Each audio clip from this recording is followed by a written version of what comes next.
Sebelumnya terima kasih ya untuk teman-teman yang sudah hadir di ruang aksi. Ruang aksi ini adalah salah satu bentuk acara koaksi Indonesia untuk untuk menyuarakan isu-isu yang berkaitan dengan sustainable, terutama di energi terbarukan. Nah, ruang aksi sendiri ini merupakan series yang ke-9 dan yang pertama di tahun 2019.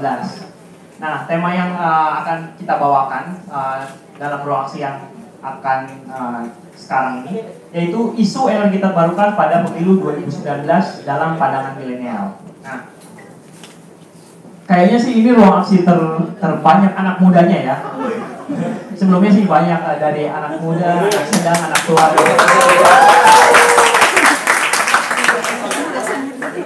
Jadi saya masih bahasa muda. Jadi oke.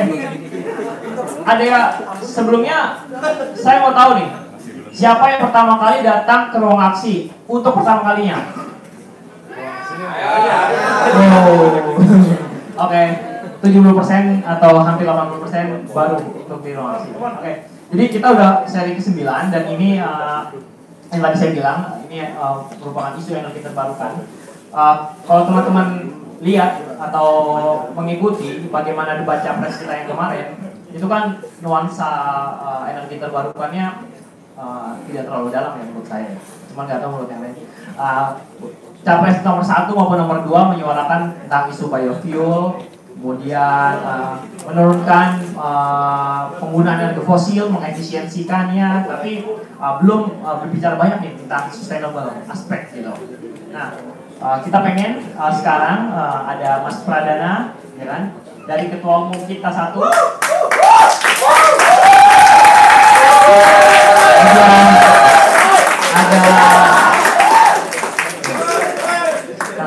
Kemudian ada Mas Nadilo Arahman, Sekretaris Bidang Informatika dan Sosial Media Gerakan Milenial Indonesia. Ada Kak Belinda juga, Kak Belinda Sahadati Amri dari Generasi Melek Politik, dan ada Kak Chris Blamantio, tuan rumah ruang aksi. Nah,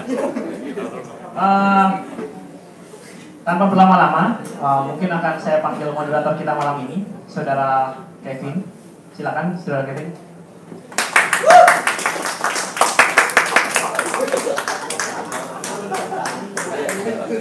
Terima kasih, Bung Aziz. Assalamualaikum. Waalaikumsalam.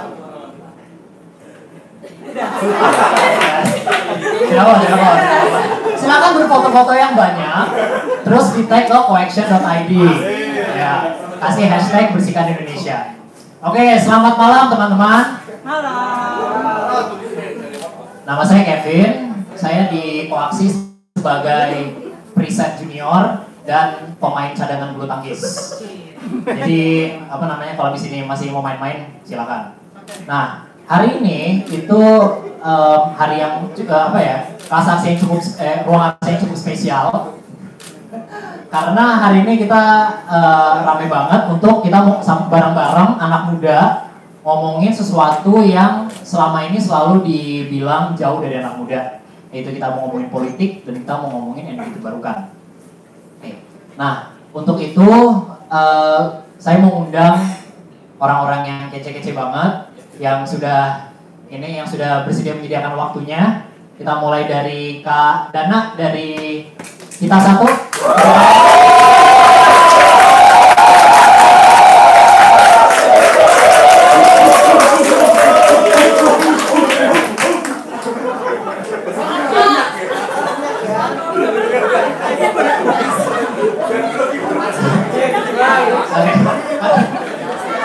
Karena dulu udah siap. Habis itu saya mau undang Kak Nadilo dari Gerakan Milenial Indonesia. Duduknya bersebelahan Kak, biar kalau mau berantem gampang. Habis itu saya mau undang Kak Belinda dari Generasi Melek Politik.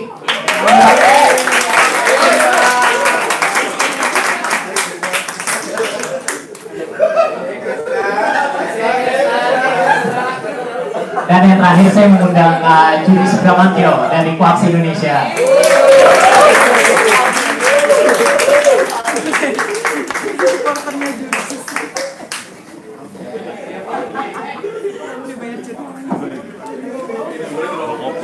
Oh ya, ini silakan minumnya. Kita nggak pakai fasilitas.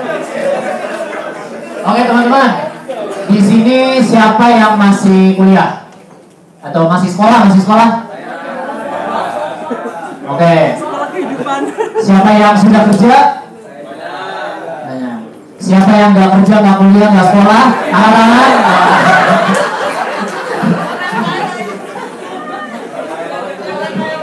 Soalnya itu waktu kita tes itu kok ini banyak kayak gitu sih. Jadi ini banyak. Oke. Di sini siapa yang berencana ikut pemilu tahun ini?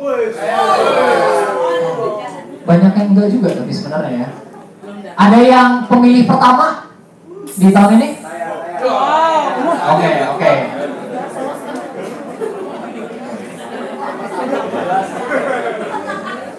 Oke, tanya lagi ya. Kalau misalnya kita ngambil tema kita ya, di sini siapa yang udah paham banget sama energi terbarukan? Ada?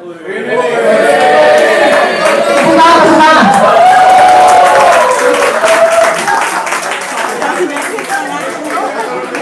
Oke, jadi karena yang sangat paham ini baru satu, jadi secara general di sini masih banyak yang belum paham, mungkin termasuk saya. Gitu. Jadi acara ini santai banget, teman-teman jangan takut untuk bertanya apapun, jangan takut pertanyaannya silly karena kita di sini orangnya sama sekali nggak ngejudge. Jadi nanti ketika sesi pertanyaan silakan bertanya sepuasnya. Harus saya ceritakan bahwa acara ruang aksi ini adalah acara yang netral, tidak mendukung paslon tertentu. Oke. Tujuan dari acara hari ini itu untuk mengajak teman-teman menjadi pemilih yang lebih cerdas, gitu. Sehingga teman-teman memiliki pengetahuan yang cukup untuk teman-teman bisa memilih.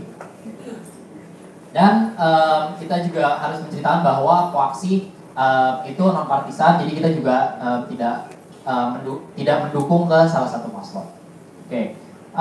Udah Kak foto-fotonya Kak Juris. Tolong dong gitu. Oh iya.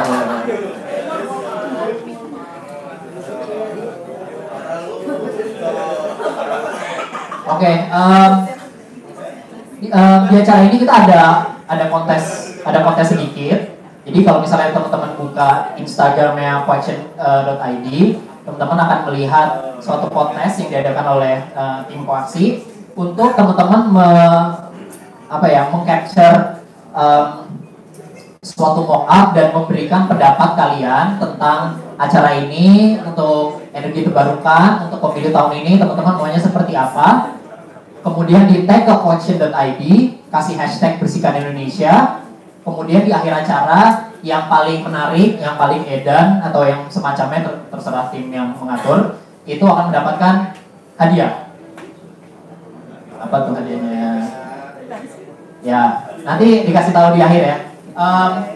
Mungkin karena masih banyak yang belum paham tentang masalah energi, jadi Kak Nilo tolong dimainkan hatinya. Ya maaf ya Kak, saya itu orangnya tuh jayus banget. Kayak saya tidak bisa lihat sendiri, jadi kalau misalnya jayus tolong dihubungkan ya. Terima kasih.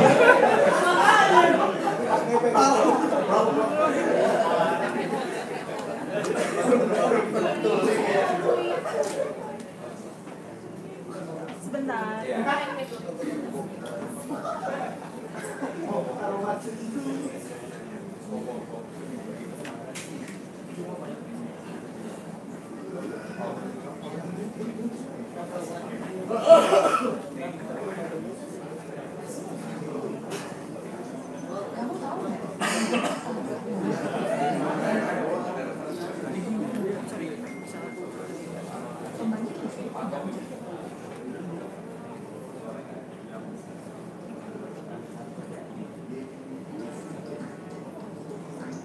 kamu tahu nggak dari mana asal listrik yang kamu pakai tiap hari? Pembangkit listrik tidak ujuk-ujuk memproduksi listrik. Saat ini, listrik di Indonesia bersumber dari energi fosil dan energi terbarukan. Yang termasuk sumber energi fosil adalah batu bara, minyak bumi, dan gas bumi. Sedangkan energi terbarukan bersumber dari air, matahari, panas bumi, angin, dan lainnya. Nah, saat ini lebih dari 85% pembangkit listrik di Indonesia masih menggunakan energi fosil. Dengan berbagai manfaatnya, pemerintah terus mendorong penggunaan energi terbarukan melalui berbagai upaya. Tapi tidak hanya pemerintah, kita juga bisa loh mendorong penggunaan energi terbarukan secara individu. Yuk cari tahu tentang energi terbarukan.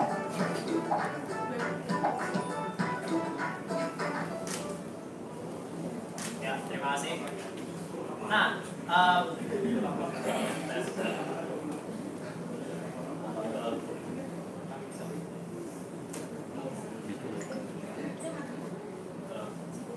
oke teman-teman, di sini siapa yang tanggal 17 kemarin nonton debat? Saya.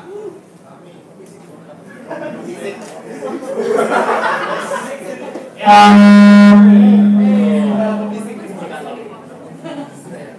Halo, ya. Siapa yang nonton debat? Angkat tangan terus. Segini saja. Oke. Dari mana? Angkat tangan. Yang selain di sini. Yang di belakang. Oh. Ya, kamu dengan jaket ungu. Ya, tolong berdiri dong, berdiri. Namanya siapa?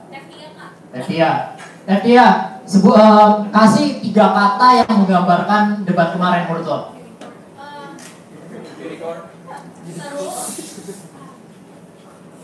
Seru. Agak membingungkan sih sebetulnya. Terus? Seru, membingungkan. Terus?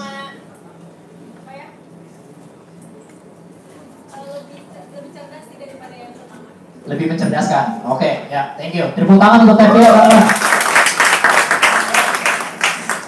Nah, mungkin sekarang gue mau nanya ke teman-teman, tapi sebelumnya Kak boleh kenalin diri lagi. Oh ya, dari Kak yang di ujung. Enggak. Nama, umur, institusi, dan institusinya itu ngapain sih kira-kira? Silakan Kak. Assalamualaikum warahmatullahi wabarakatuh. Pertama saya ucapkan dulu terima kasih kepada Koaksi Indonesia sudah mengundang Gerakan Milenial Indonesia di tengah-tengah pilihan nomor 1.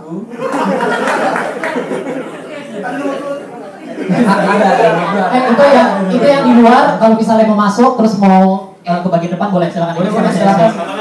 Ya. Apalagi yang biru-biru boleh silakan masuk ya. Silakan. Ini acara anti kekerasan ya semua ya. Nah. Silakan kalau misalnya mau melempar ke sini masih nggak apa-apa. Kalau gini kan enak jadi ada birunya dikit. Ya, nama saya Nadiullah Rahman. Sebenarnya saya belum lama lulus kuliah. Umur saya ini masih 23 tahun. Dan basic saya ini kebetulan international business, jadi nggak ada hubungannya sama politik dan energi terbarukan. Tapi di sini kebetulan GMI ini memberikan ruang untuk saya berkembang lebih, untuk menyampaikan pendapat saya terhadap energi terbarukan, terutama di bidang milenial ini. Dan saya perwakilan dari GMI yang itu di bawah bendera pendukung paslon Prabowo Sandi. Mungkin itu aja dari saya. Oke, makasih. Bismillahirrahmanirrahim. Assalamualaikum warahmatullahi wabarakatuh. Selamat malam kawan-kawan semuanya. Maaf untuk banyak yang berisik-berisik di depan. Tapi emang bahaya juga. Tapi makasih pertama buat teman-teman dari Koalisi Indonesia udah ngundang kita sama sama Dilo juga di sini. Jadi emang kita di sini berdua sama Dilo mungkin menjamin lah bahwa insya Allah diskusi kita diskusi yang mencerahkan, diskusi yang damai, diskusi yang asik lah gitu. Jadi sebenarnya emang kita bukan pilihan sih masing-masing lah, itu soal selera, soal pilihan, tapi yang paling penting ya kita tetap satu untuk Indonesia ya gitu aja.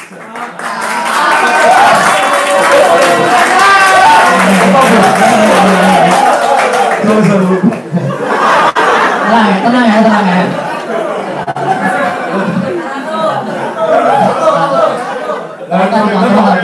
Yang kedua, ini kami juga, jadi kalau tadi namanya GFI, kita satu, jadi kita satu itu relawan milenial Pak Jokowi Amin. Nah, yang pakai jaket biru sama yang baju putih, mungkin ada yang di sini juga duduk di depan, itu ada juga. Kita hari di sini, alhamdulillah ini ramai juga, jadi memang ini membuktikan bahwa kami dari kita satu juga sangat menghargai, insya Allah siap berkolaborasi dengan Koalisi Indonesia. Itu aja sih dari saya. Terima kasih. Assalamualaikum warahmatullahi wabarakatuh.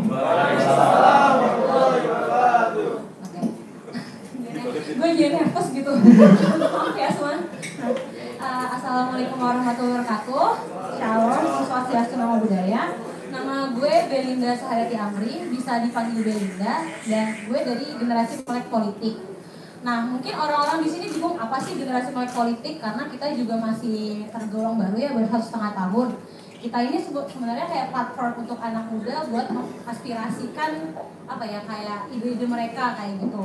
Dan kita ini ada 3 yang menjadi fokus, yaitu edukasi politik. Terus yang kedua, kita mau jadi wadah dan penyambung anak muda ke membuat kebijakan lewat ada yang nama kita milenial bugat. Dan yang ketiga, kita ini mau kaderisasi dan menjadi representatif dari politik anak muda. Nah, tapi bedanya dengan mungkin GFI dan kita satu, kita ini netral, kita dari pihak 01, 02. Jadi even mau milih 01, 02, apa tuh 10, tadi ya kan? Ya nggak apa-apa, kita mesti open-open aja kayak gitu. Jadi kita ingin supaya anak-anak muda itu tertarik sama politik, karena kan sekarang ini banyak banget anak muda yang mikir, politik kok kotor banget ya, politik emang gue bisa apa sih di politik, dan kita tuh ingin membuktikan sama orang-orang bahwa ya even kita anak muda, kita bisa melakukan sesuatu di politik, kayak gitu sih. Dan juga gue ini kebetulan juga aktif di sebuah yayasan yang lingkungan, jadi isu-isu kayak gini bisa sedikit banyak lah. Jadi lanjut aja. Terima kasih, udah tepuk tangan untuk Kak Belinda. Silakan Kak Juris. Ya, Mane. Selamat sore teman-teman. Kebetulan nih biasanya saya duduk di sini jadi moderator, kan jadi narasumber. Biasanya dihadirin di sini dirjen gitu-gitu tua-tua. Sekarang saya senang nih karena yang hadir nih seumuran sama saya. Masih lucu-lucu. Kak Deno umurnya berapa ya? Oh, gue lupa ya, 26. 26. Kak Belinda? Tahun ini 24. 24. Saya 17 tahun. Tolong dong yang asli Kak, transparan dong. Iya, tolong dong kejujurannya. Oke. Jadi umur saya 32 tahun. 32. Milenial akhir. Ya milenial. Milenial senior. Oke. Nama saya Juris Bramantyo. Di Koalisi Indonesia saya memegang jabatan sebagai manajer kampanye. Jadi kami Koalisi Indonesia itu adalah Koalisi Indonesia itu adalah NGO. Kami NGO yang fokusnya di promoting renewable energy. Jadi energi terbarukan, termasuk juga transportasi berkelanjutan dan pangan berkelanjutan sebagai co-benefit daripada energi terbarukan. Jadi kita pengen bahwa diskusi-diskusi seperti ini itu tuh untuk memasyarakatkan, mempopulerkan energi terbarukan di kalangan anak muda gitu. Karena selama ini kita selalu mengira bahwa energi terbarukan apaan nih, kayaknya sesuatu yang dianggap susah, terlalu teknikal, belibet, banyak jargon dan lain sebagainya. Padahal kalau kita lihat di video yang tadi, energi itu kebutuhan kita sehari-hari gitu. Gak mungkin teman-teman bisa puasa 3 hari 3 malam gak makan, tapi saya yakin deh gak bisa yang gak nge-tweet atau nge-Instagram sehari pun, karena kalian masih butuh listrik, ya kan? Nah, energi itu sebenarnya sepenting itu gitu. Jadi kita pengen bahwa energi itu dianggap oleh teman-teman tuh sepenting sepenting pendidikan, sepenting ekonomi, sepenting hal yang lain-lain. Dan kita pengen energi itu nggak cuma dibahas di forum-forum yang dihadiri menteri doang gitu. Kita pengennya energi itu benar-benar ya masuk ke pembicaraan kita sebagai anak-anak milenial ini sehari-hari. Diobrolin di kafe-kafe, diobrolin di grup WhatsApp kita yang ngomongin soal lucu-lucuan, gak cuma ngomongin mantan doang gitu ya. Jadi benar-benar pengennya adalah memasyarakatkan energi terbarukan. Ini adalah salah satu cara kami yang membuat ruang aksi. Gitu kira-kira. Terima kasih, tepuk tangan untuk Kak Juris. Mungkin aku nanya ke Kak Beni dulu, soalnya tadi udah mengklaim sebagai orang yang ikut organisasi lingkungan. Jadi debat kemarin kan temanya itu pangan, energi, sumber daya alam, infrastruktur, dan lingkungan hidup. Oke. Nah, kalau menurut Kak Belinda kemarin debatnya gimana? Apakah tadi kan dibilang ada seru, membingungkan, mencerdaskan. Kalau menurut Kak Belinda gimana debat 17 Februari? Tapi sebelumnya gue mau kasih semacam caution dulu kali ya, karena gue di sini pihaknya netral, jadi mungkin gue bisa mengkritik dua-duanya dan gue bisa juga menguji dua-duanya. Jadi tolong jangan dimasukin hati banget sih maksudnya kayak gitu. Jangan baper. Karena gue takut kan Instagram gue ada yang gue takut. Gue takut. Emang sosial itu agak intimidatif kan kalau kalian itu tapi santai aja. Tenang guys. Kalau jujur ya buat debat kemarin menurut gue emang jauh lebih baik dibandingin debat yang pertama. Karena bagi gue debat pertama tuh nggak substantif banget. Mungkin karena udah ada kisi-kisi kali ya. Kalau debat yang kedua itu kan kayak spontan aja pertanyaannya. Cuman maksudnya yang gue rasakan adalah itu tidak terlalu membahas isinya gitu, yang dibahas cuma kulitnya aja. Nah misalnya ada salah satu paslon yang ngomong terkait oke, kita ingin yang penting kita pasal 33. Nah ya kita tahu lah pasal mana itu kan. Nah cuman yang menurut gue agak-agak disayangkan adalah dia tidak menjabarkan dengan pasal 33 itu mau diapain. Nah padahal kan semua politisi pun gue lihat juga ngomong pasal 33. Jujurnya kayak gitu ya. Jadi mungkin untuk selanjutnya mungkin bisa diperjelas lagi dengan pasal itu apa yang diturunin. Nah untuk Jokowi sendiri dan Jokowi sendiri menurut gue untuk data dia udah lumayan oke. Tapi mungkin emang ada yang sedikit hiperbolis mungkin ya. Bukan ya, tolong jangan dimasukin hati banget gitu.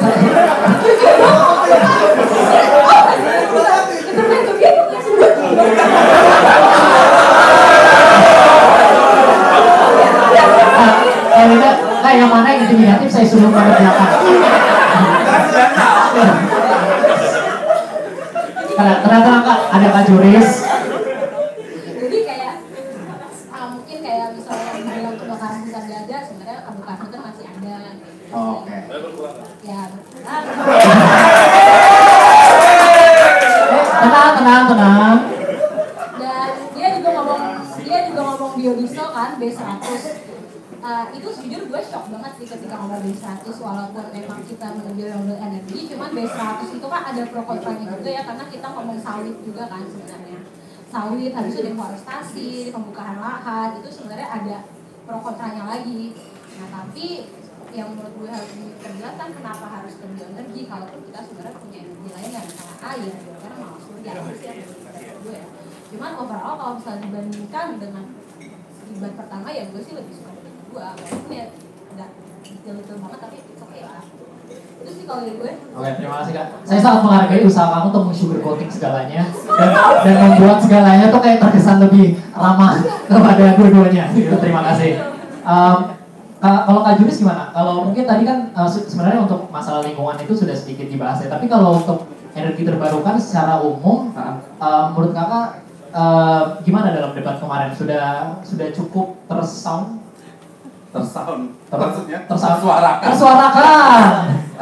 Jadi gini, karena kebetulan Pak Aksi itu bergerak di isu renewable energy ya, sebenarnya mirip sama Belinda tadi. Kenapa dua paslon ini tuh terpaku di bioenergi gitu? Padahal sebetulnya Indonesia tuh kaya banget ya. Jadi gini nih, kalau kita ketemu sama orang-orang Denmark, orang-orang Norwegia, orang-orang Swedia, itu mereka selalu ngomong kayak gini. Kenapa kalian tuh nggak bersyukur sama Tuhan? Karena kita tuh kan dikasih sinar matahari itu sepanjang tahun. Kita tuh ada di ring of fire, banyak volcano yang artinya tuh banyak panas bumi. Arus laut kita tuh kuat banget karena kita negara kepulauan. Terus cadangan gas bumi kita itu tuh nomor 2 sedunia. Terus angin kita, ya siapa sih yang di sini nggak pernah keterpa angin, bahkan mungkin kayak pada masuk angin gitu ya.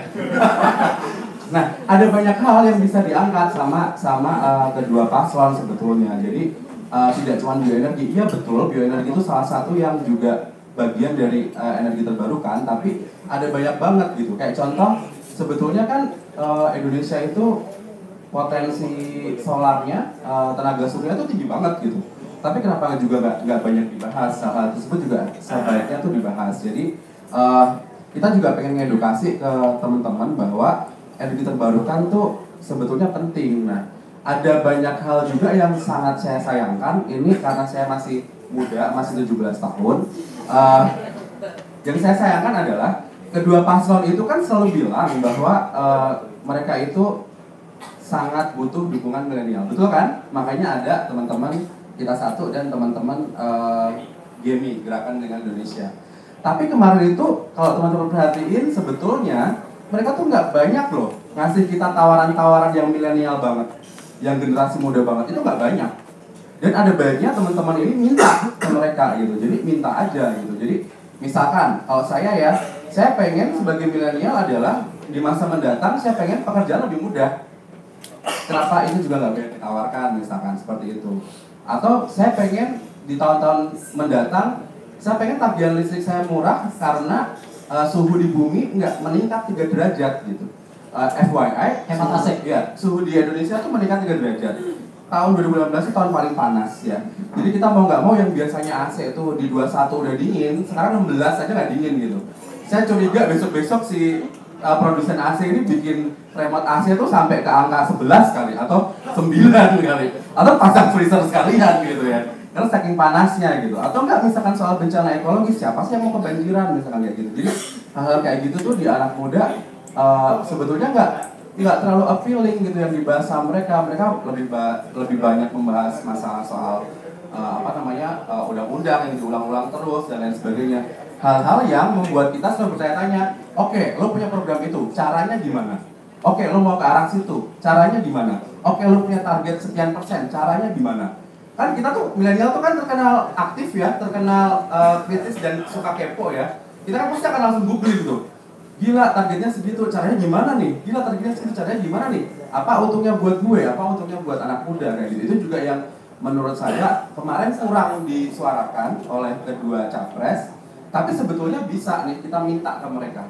Karena apalagi nih ada teman-teman GMI sama teman-teman Kita Satu yang dekat sama capres, bisa tuh harusnya minta gitu, yang lebih menguntungkan buat milenial. Gitu kan? Thank you Kak.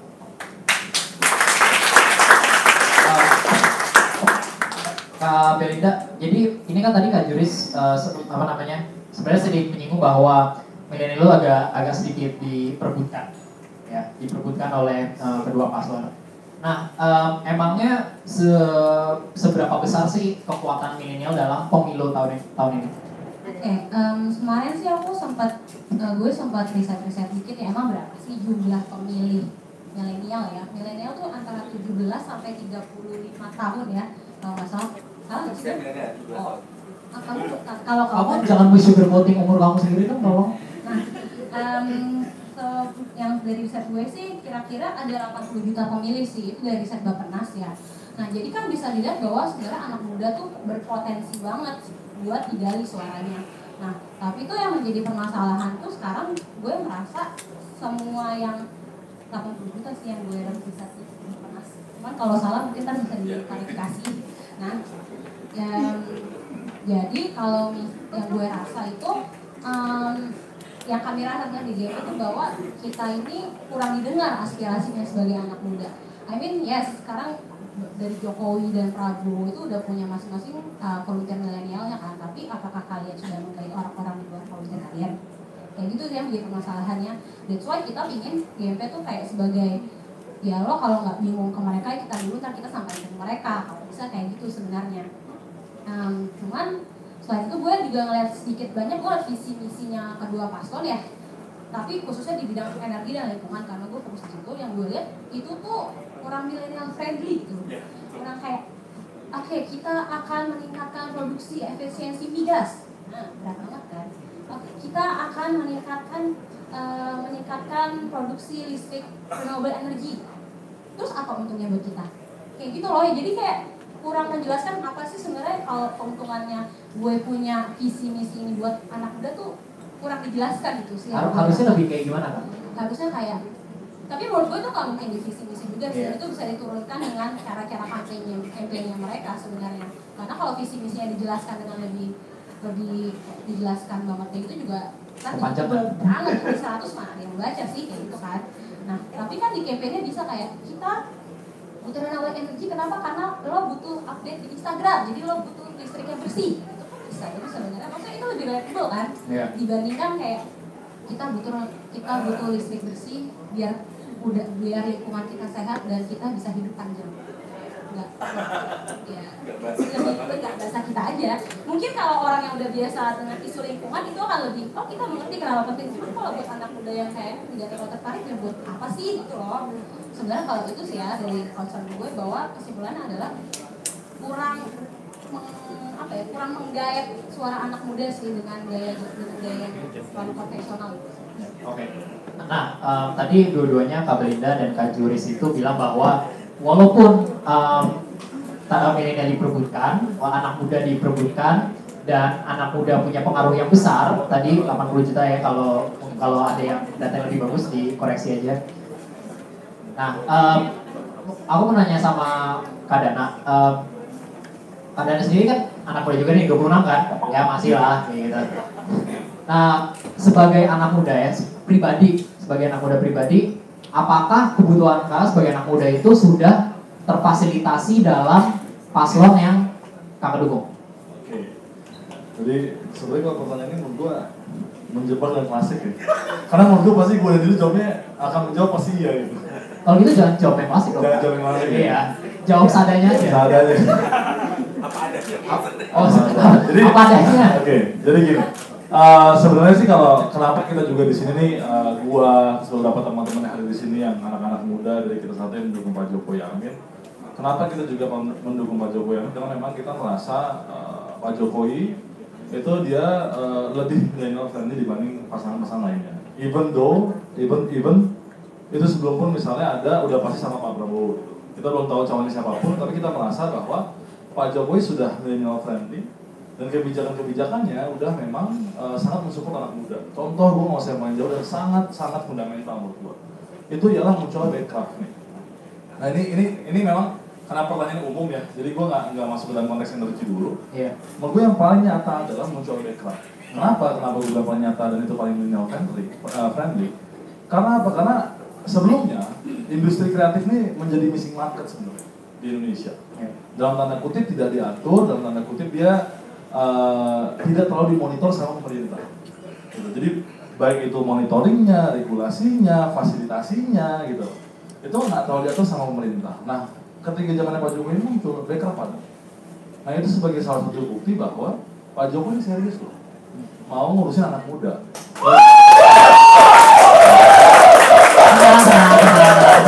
Sorry ya, maaf ya. Sudah. Oke, Abi, kamu satpam ya di situ. Jadi kita merasa gitu. Nah, oke lah misalnya salah satu ciri anak muda katanya ada yang bilang yang tech savvy misalnya. Kita sekarang udah bisa melihat ya, maupun memang tren global juga bahwa ada startup itu bermunculan dan lain-lain. Tapi baru sekarang pemerintah terutama Kominfo dia punya planning jangka panjang soal itu. Dia punya target soal berapa unicorn yang harus dihasilkan oleh Indonesia. Jadi udah sampai detail ke sana. Itu zamannya Pak Jokowi. Yang kedua kita lihat juga, oke lah kita nggak hanya soal ngurusin teknologi. Teman-teman nih misalnya yang suka ngopi, teman-teman yang suka beli kaos distro segala macam, itu semua masuk ke Backcraft. Nah itu bagaimana sekarang?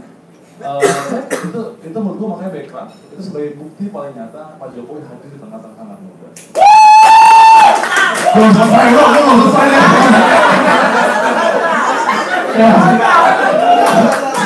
Ya, kalau gas ya. Jangan ngegas kan? Itu soal buktinya, tapi memang kita soal rasa bahwa kalau itu kan kita juga bicara teknis lah. Kadang-kadang kan ada beberapa orang, ini Jokowi terlalu teknis, terlalu ngomongin ini lah data lah apa segala macam. Nah kita bicara soal rasa deh. Menurut gue sangat yakin teman-teman semua ketika Pak Jokowi muncul 2014 sangat berasa bahwa dia anak muda banget gitu. Dia berani menampilkan dirinya dan mendekatkan dirinya ke anak muda juga. Dia berani misalnya, oh ini ada jaket bagus anak muda, dia mau pakai jaket itu biar anak-anak muda pada beli. Jadi nggak cuma lagi soal data, tapi rasanya dia juga udah punya. Gitu, itu aja. Makasih. Ya. Ini kesimpulan gue udah difasilitasi. Mungkin buat Kak Nadilo pertanyaan yang serupa.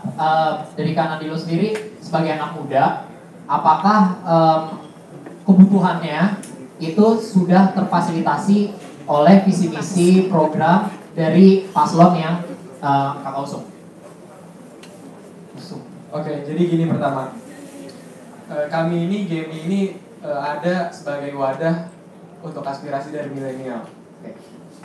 Nah di sini Pak Sandi dan Pak Prabowo memberikan ruang untuk kami menerima wadah dari aspirasi tersebut, lalu menyampaikannya kepada Pak Prabowo dan Pak Sandi. Hingga dari sini, khususnya di isu energi terbarukan, Pak Prabowo dan Pak Sandi mengeluarkan program aksi untuk paling tidak mengurangi ketergantungan energi fosil pada penggunaan energi nasional dan mengalihkannya kepada energi terbarukan. Nah, di sini bisa dilihat bahwa Pak Prabowo dan Pak Sandi melihat potensi dari energi terbarukan yang ada di Indonesia, seperti yang tadi dibilang sama Mas Duris, bahwa potensinya ini sebenarnya luar biasa, bisa dari air, surya, biomes, geothermal, banyak hal yang bisa dikembangkan dari situ. Misalnya, ya kita tahu lah Indonesia ini kan negara maritim ya, mayoritas dari kepulauan ini terdiri dari perairan, sehingga ini menimbulkan potensi dan indikasi yang sangat besar bahwa Indonesia ini mempunyai energi terbarukan yang dari air ini bisa banyak sekali gitu loh, bisa dari air laut, bisa dari air sungai, bisa dari gelombang laut, bisa dari air terjun, banyak sekali yang bisa dikembangkan di sini. Nah, tapi pertanyaan di sini, kenapa kondisi Indonesia ini yang kita punyai kelimpahan dari sumber energi terbarukan tidak menunjukkan bahwa Indonesia ini penuh dengan sumber energi terbarukan, malah justru perkembangan industri energi terbarukan dalam waktu 2015 sampai 2018 itu terhambat. Nah, di sini mungkin pertanyaan lebih tepatnya, kenapa Indonesia miskin akan energi terbarukan tetapi memiliki sumber kelimpahan energi terbarukan gitu loh. Data yang saya dapat, ini saya baru dapat bahwa sepanjang 2015 sampai 2018 penambahan kapasitas pembangkit energi baru terbarukan hanya 800 megawatt. Sedangkan di tahun 2010 sampai 2014 kapasitas pembangkit energi terbarukan bisa mencapai 2.600 megawatt. Itu kan artinya ada penghambatan besar dan isu yang sangat besar yang menghambat perkembangan energi terbarukan. Itu aja sih poinnya. Terima kasih. Tapi masih di sana dulu. Tapi emang energi terbarukan apakah itu sesuatu yang disuarakan oleh milenial di gerakan milenial Indonesia? Maksudnya apakah itu menjadi apa ya? Menjadi omongan, menjadi kebutuhan gitu loh? Enggak. Kan seperti startup, seperti pekerjaan gitu, apakah isu energi terbarukan atau energi lah, ketahanan energi itu menjadi penting bagi anak-anak yang kakak kenal? Oke, jadi setelah yang tadi saya sampaikan bahwa program aksi ini dicetuskan melalui dari aspirasi dari masyarakat di bawah, terutama mungkin ada dari yang Bogor, Lembang yang dalam kondisi ketinggian mereka itu tinggi. Jadi sehingga mereka susah dapat matahari dan mereka membutuhkan air panas, tapi tidak ada sumber daya yang bisa dimanfaatkan. Nah, sehingga di sini keluarlah jadi aspirasi yang bisa dimasukkan kepada Pak Prabowo dan Pak Sandi. Sehingga program aksi ini menunjukkan bahwa Pak Prabowo dan Pak Sandi ini memihak kepada energi terbarukan, tidak hanya fokus terhadap energi fosil. Terima kasih Kak. Halo.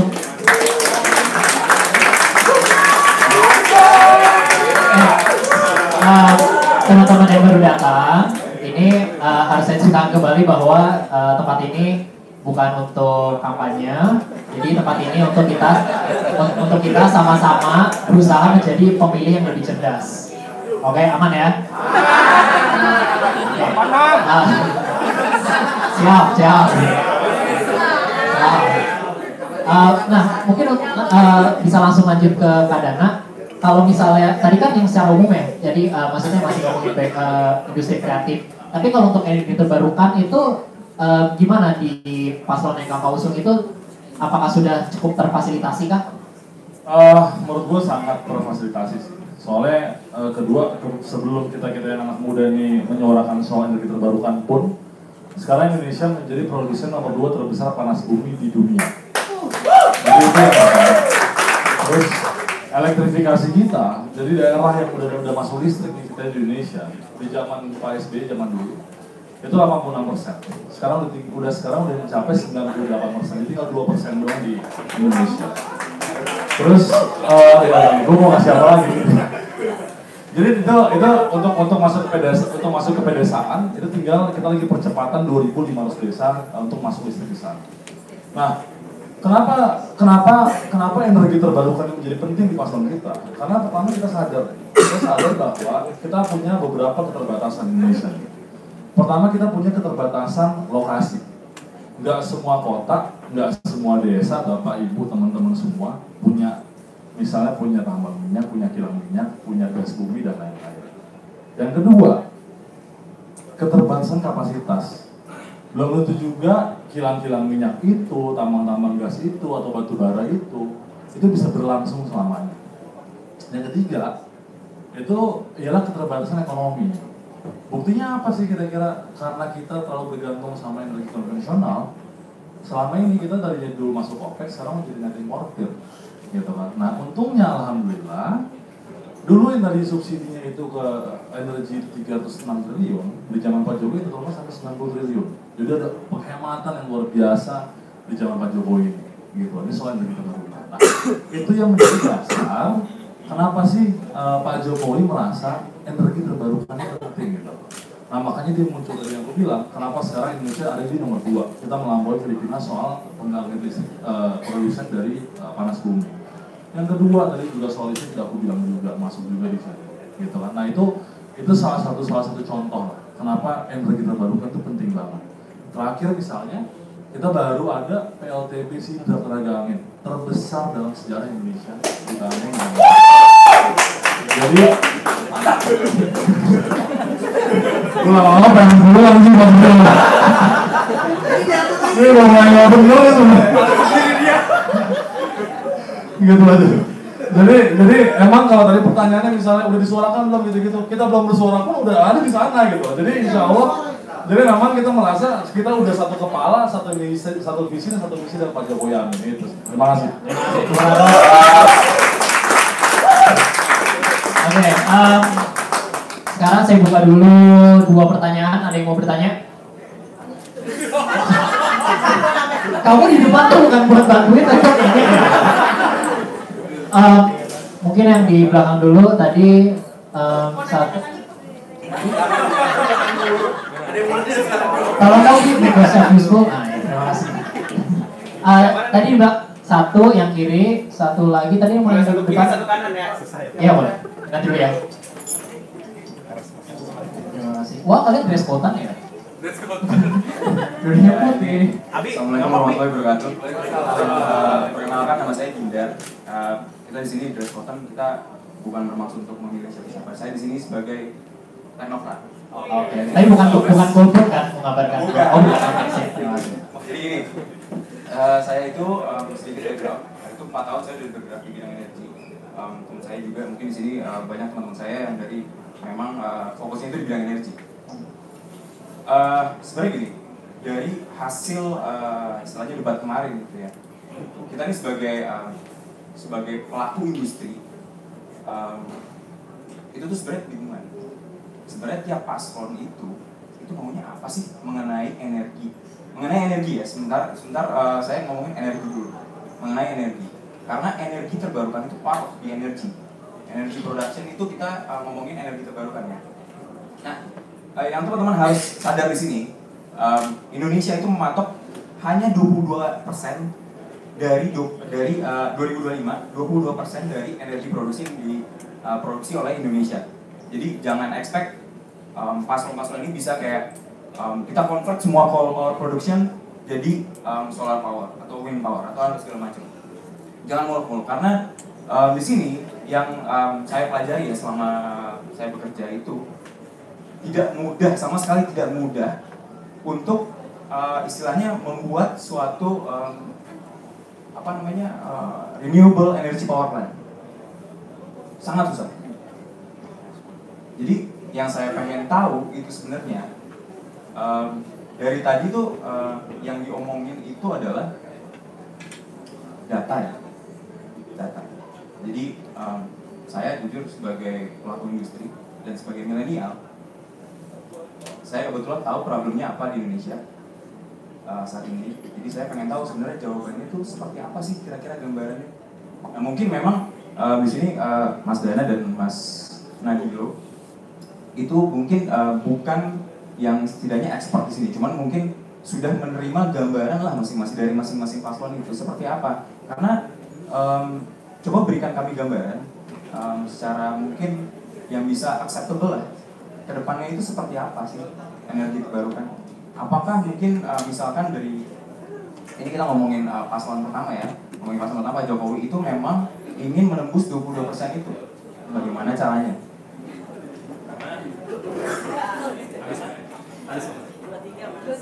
Oh ya 23. Jadi karena so far perjalanan menuju 23% itu ya banyak negatifnya juga. Oke. Banyak yang kita yang kita banggakan kayak Sidra tenaga panas bumi, geothermal kita itu ya banyak yang mungkin di sini istilahnya kita patut bangga, tapi di situ juga ada sisi negatifnya gitu loh. Nah, saya tuh pengen lihat di setiap paslon itu seperti apa sih sebenarnya gambaran energi ke depan itu seperti apa. Jadi nggak cuman kayak ya kita pengen bikin solar power plant segala macam, ya itu juga kita ngerti gitu loh. Kita memang semua negara mau nggak mau itu akan terverifikasi gitu. Jadi dan dengan tren global warming segala macam, dan kita tuh pasti ada energi terbarukan. Tapi seperti apa sih? Gitu. Seperti apa konkretnya? Kira-kira gambarannya seperti apa? Oke. Ya. Itu aja sih. Terima kasih, pertanyaan bagus. Siapa tadi Mas? Gindar. Oke. Jadi pertanyaan dari Kak Gindar itu nanti dijawab sekalian. Jadi kira-kira gambaran energi kalau misalnya memang paslon yang kalian usung menang itu seperti apa kayak gitu. Terus tadi pertanyaan yang satu bagaimana? Yang bagian belakang dulu ya.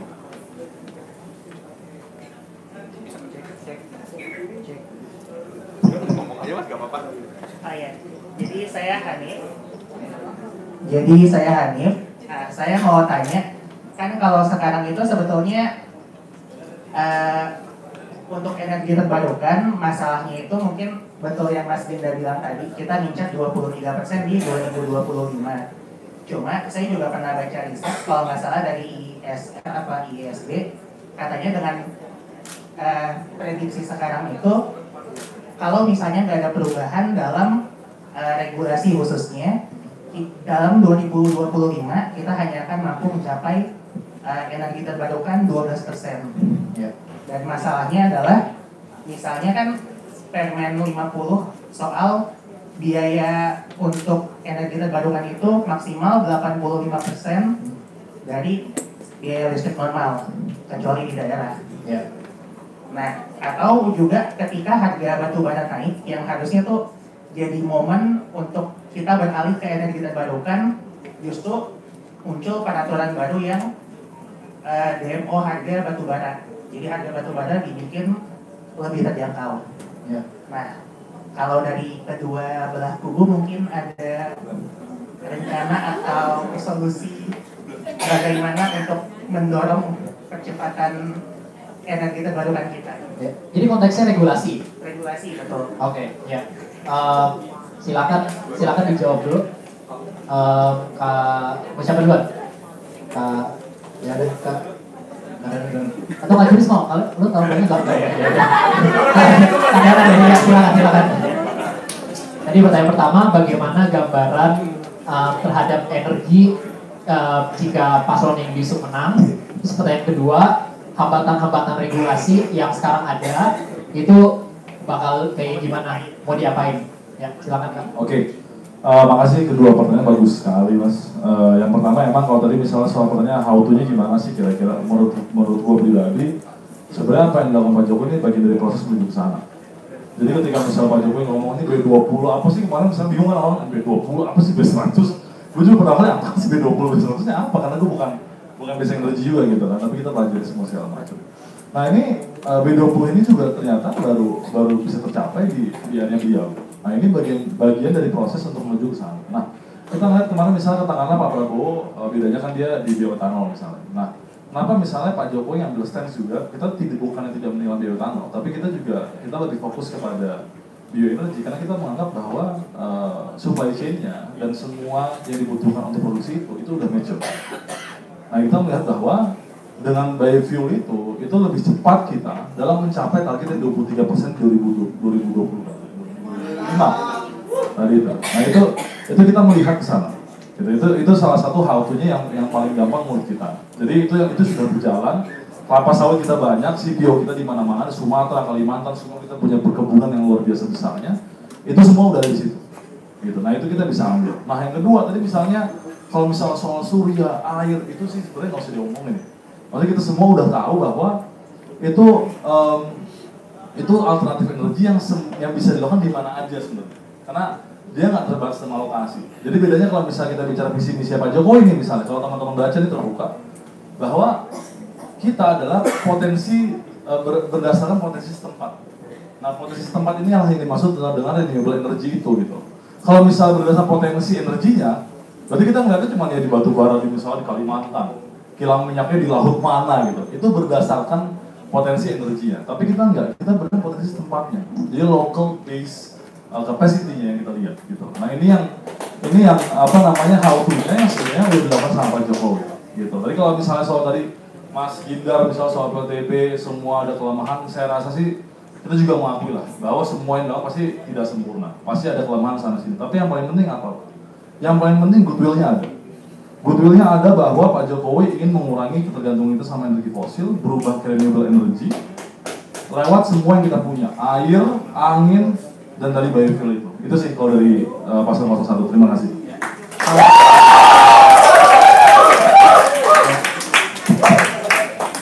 Silakan, Kadil. Oke, dari dua pertanyaan tersebut mungkin saya kerucutkan jadi satu jawaban. Pada intinya yang terjadi sekarang penghambatan industri energi terbarukan ini di masalah kebijakan sebenarnya. Kita tahu bahwa di 2025 pencapaian target kita harus mencapai 23% tadi dari kontribusi energi terbarukan dari semua keseluruhan energi penggunaan energi nasional. Nah di sini isu apa ya sebenarnya yang menghambat perkembangan ini gitu? Karena pada sekarang ini situasi kita hanya baru mencapai sekitar 12% energi terbarukan.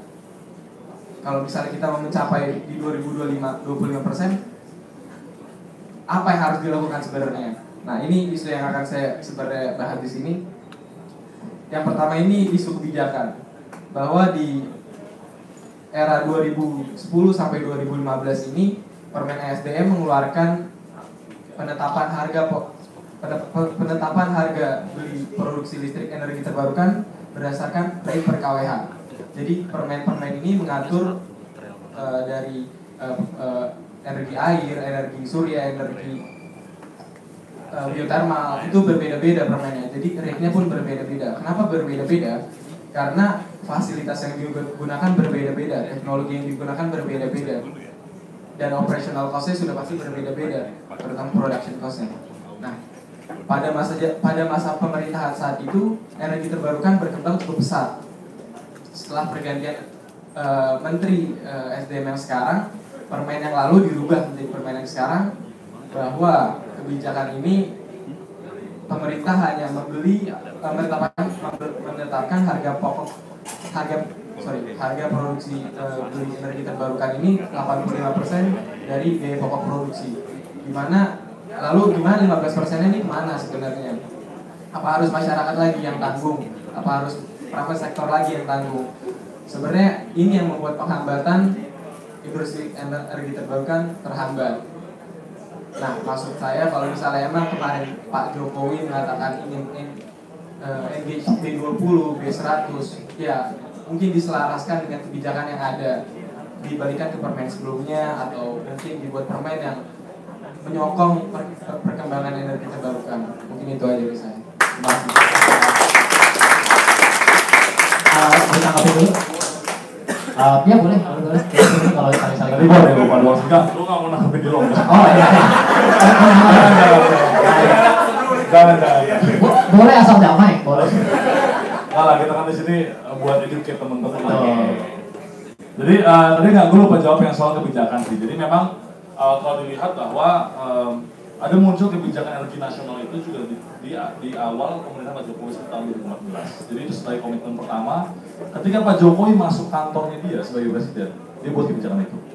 Nah yang kedua, bahwa juga kenapa memang agak unik yang selama ini kan suka 01, 02 nih ribut-ribut soal swasta lah apa segala macam gitu ya. Tapi memang sebenarnya kalau gue tangkap secara jujur ini 01 dan 02 sama juga nih gitu.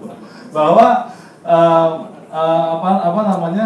kalau tadi soal bicara soal regulasi, permennya udah ada bahwa untuk mencapai target baik itu renewable energy, elektrifikasi nasional dan lain-lain itu pihak swasta bisa masuk di sana. Jadi nggak hanya soal pemerintah. Gitu. Nah kolaborasi ini sebenarnya payungnya udah ada. Gitu, tinggal perjalanannya aja gitu. Jadi gua rasa ini udah progres, tinggal kita tunggu aja hasilnya gitu. Nah makanya semoga Pak Jokowi terpilih lagi, itu aja sih.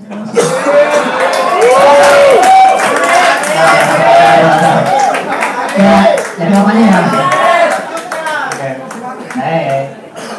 Oke. Kalau ada yang naruh tarik aja sebenarnya. Gue mau berikan lo kuasa. Iya, dikasih kuasa juga mana? Kak Belinda mau nanggapi juga tadi ya? Iya, mungkin sedikit mau menanggapi dari jawaban para paslon. Paslon gue bingung mau jawabnya. Jadi kalau kita ngomongin terkait energi ini kan gue lihat dasarnya adalah emisinya dulu ya. Nah, gue lihat dan bagian visi misi energi di kedua paslon itu sama-sama menyebutkan renewable dan gue sangat mengapresiasi hal itu karena setidaknya sudah ada kesadaran kan. Tapi yang disayangkan juga ada salah satu paslon masih menyebutkan tentang peningkatan dan efisiensi energi fosil.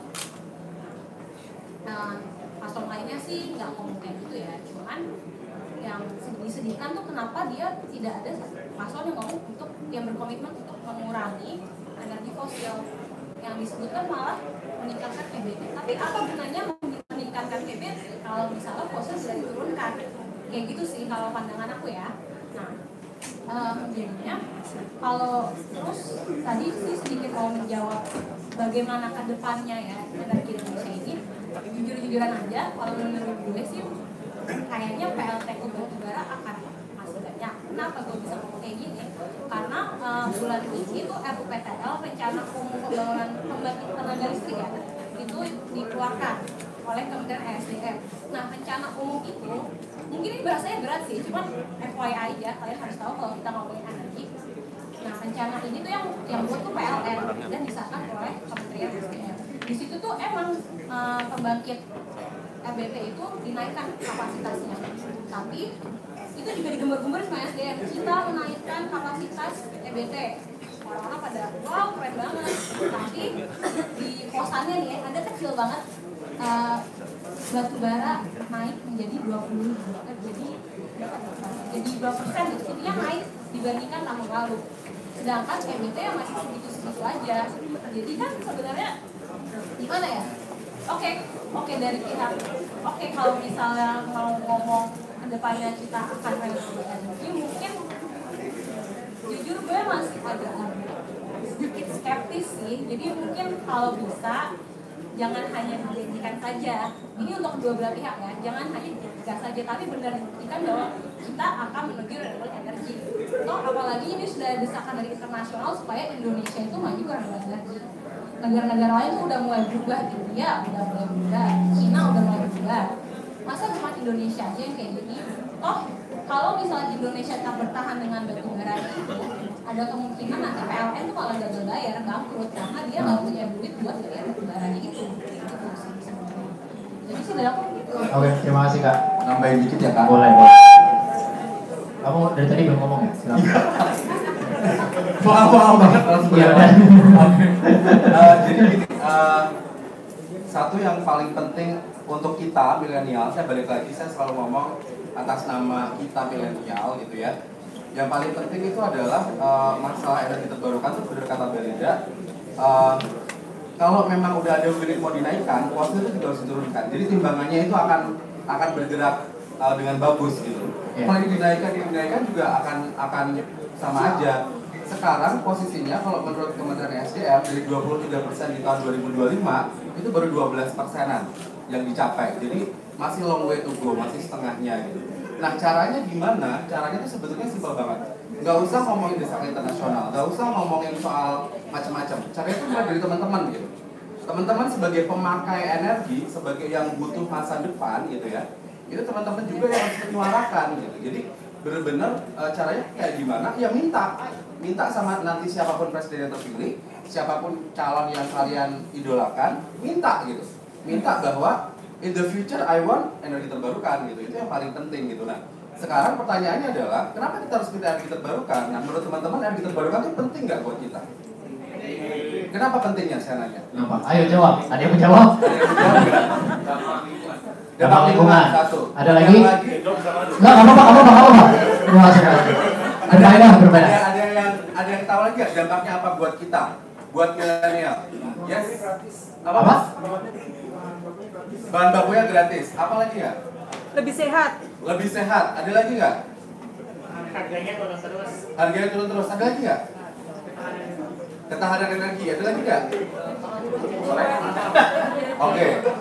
Yang teman-teman sebutkan itu semuanya itu tuh terkait sama konsumsi energi. Sampai kapan teman-teman mau diposisikan sebagai konsumen doang?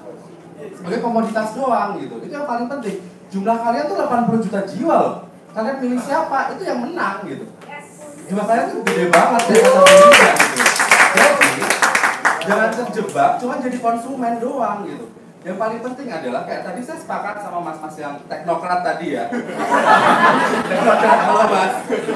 Jadi intinya siapapun kita, kayak tadi Mas Nadilo bilang jurusannya adalah bisnis internasional gitu. Mas Dana manajemen. Nggak ada hubungannya sama energi terbarukan. Belinda apa jurusannya? Hukum. Nggak ada hubungannya sama energi terbarukan. Kamu jurusannya apa? Saya dokter hewan. Nggak ada hubungannya kan sama energi terbarukan. Kevin doang yang teknik lingkungan. Tapi yang ingin saya sampaikan adalah karena energi terbarukan itu harkat orang banyak, harkat milenial, harkat kita, harkat saya. Jadi saya ingin nge-push energi terbarukan untuk jadi keuntungan buat saya. Jadi let's say lah, saya egois, selfish, pragmatis, oportunis dan sebagainya. That's human gitu kan? That's human gitu. Apa yang pengen kita inginkan gitu? Jangan usah muluk-muluk. Yang saya pengenkan adalah ya saya bisa dapat duit dari situ, iya nggak? Nah itu dia kenapa kita jangan selalu mikir sebagai konsumen gitu. Jadi dapat duit dari energi terbarukan ya, maksudnya? Kenapa enggak kita terjun ke risetnya? Tadi dari Mas siapa Mas yang nanya? Halo. Mas Hanif. Mas Hanif bilang dari risetnya ISR ya. Saya beberapa waktu lalu tuh datang ke acaranya Greenpeace. Itu ada dari The Economist Intelligence Unit ngepaparin risetnya bahwa energi terbarukan itu biaya pembangkitannya sekarang hampir sama murahnya dengan batu bara. Plus batu bara itu tinggal 12 tahun lagi sisanya. Jadi 12 tahun akan habis gitu loh. Kita mau ngapain gitu? Kita mau apa? Apakah nanti kalau habis baru kita berpindah ke energi terbarukan? In the end kita akan jadi konsumen lagi.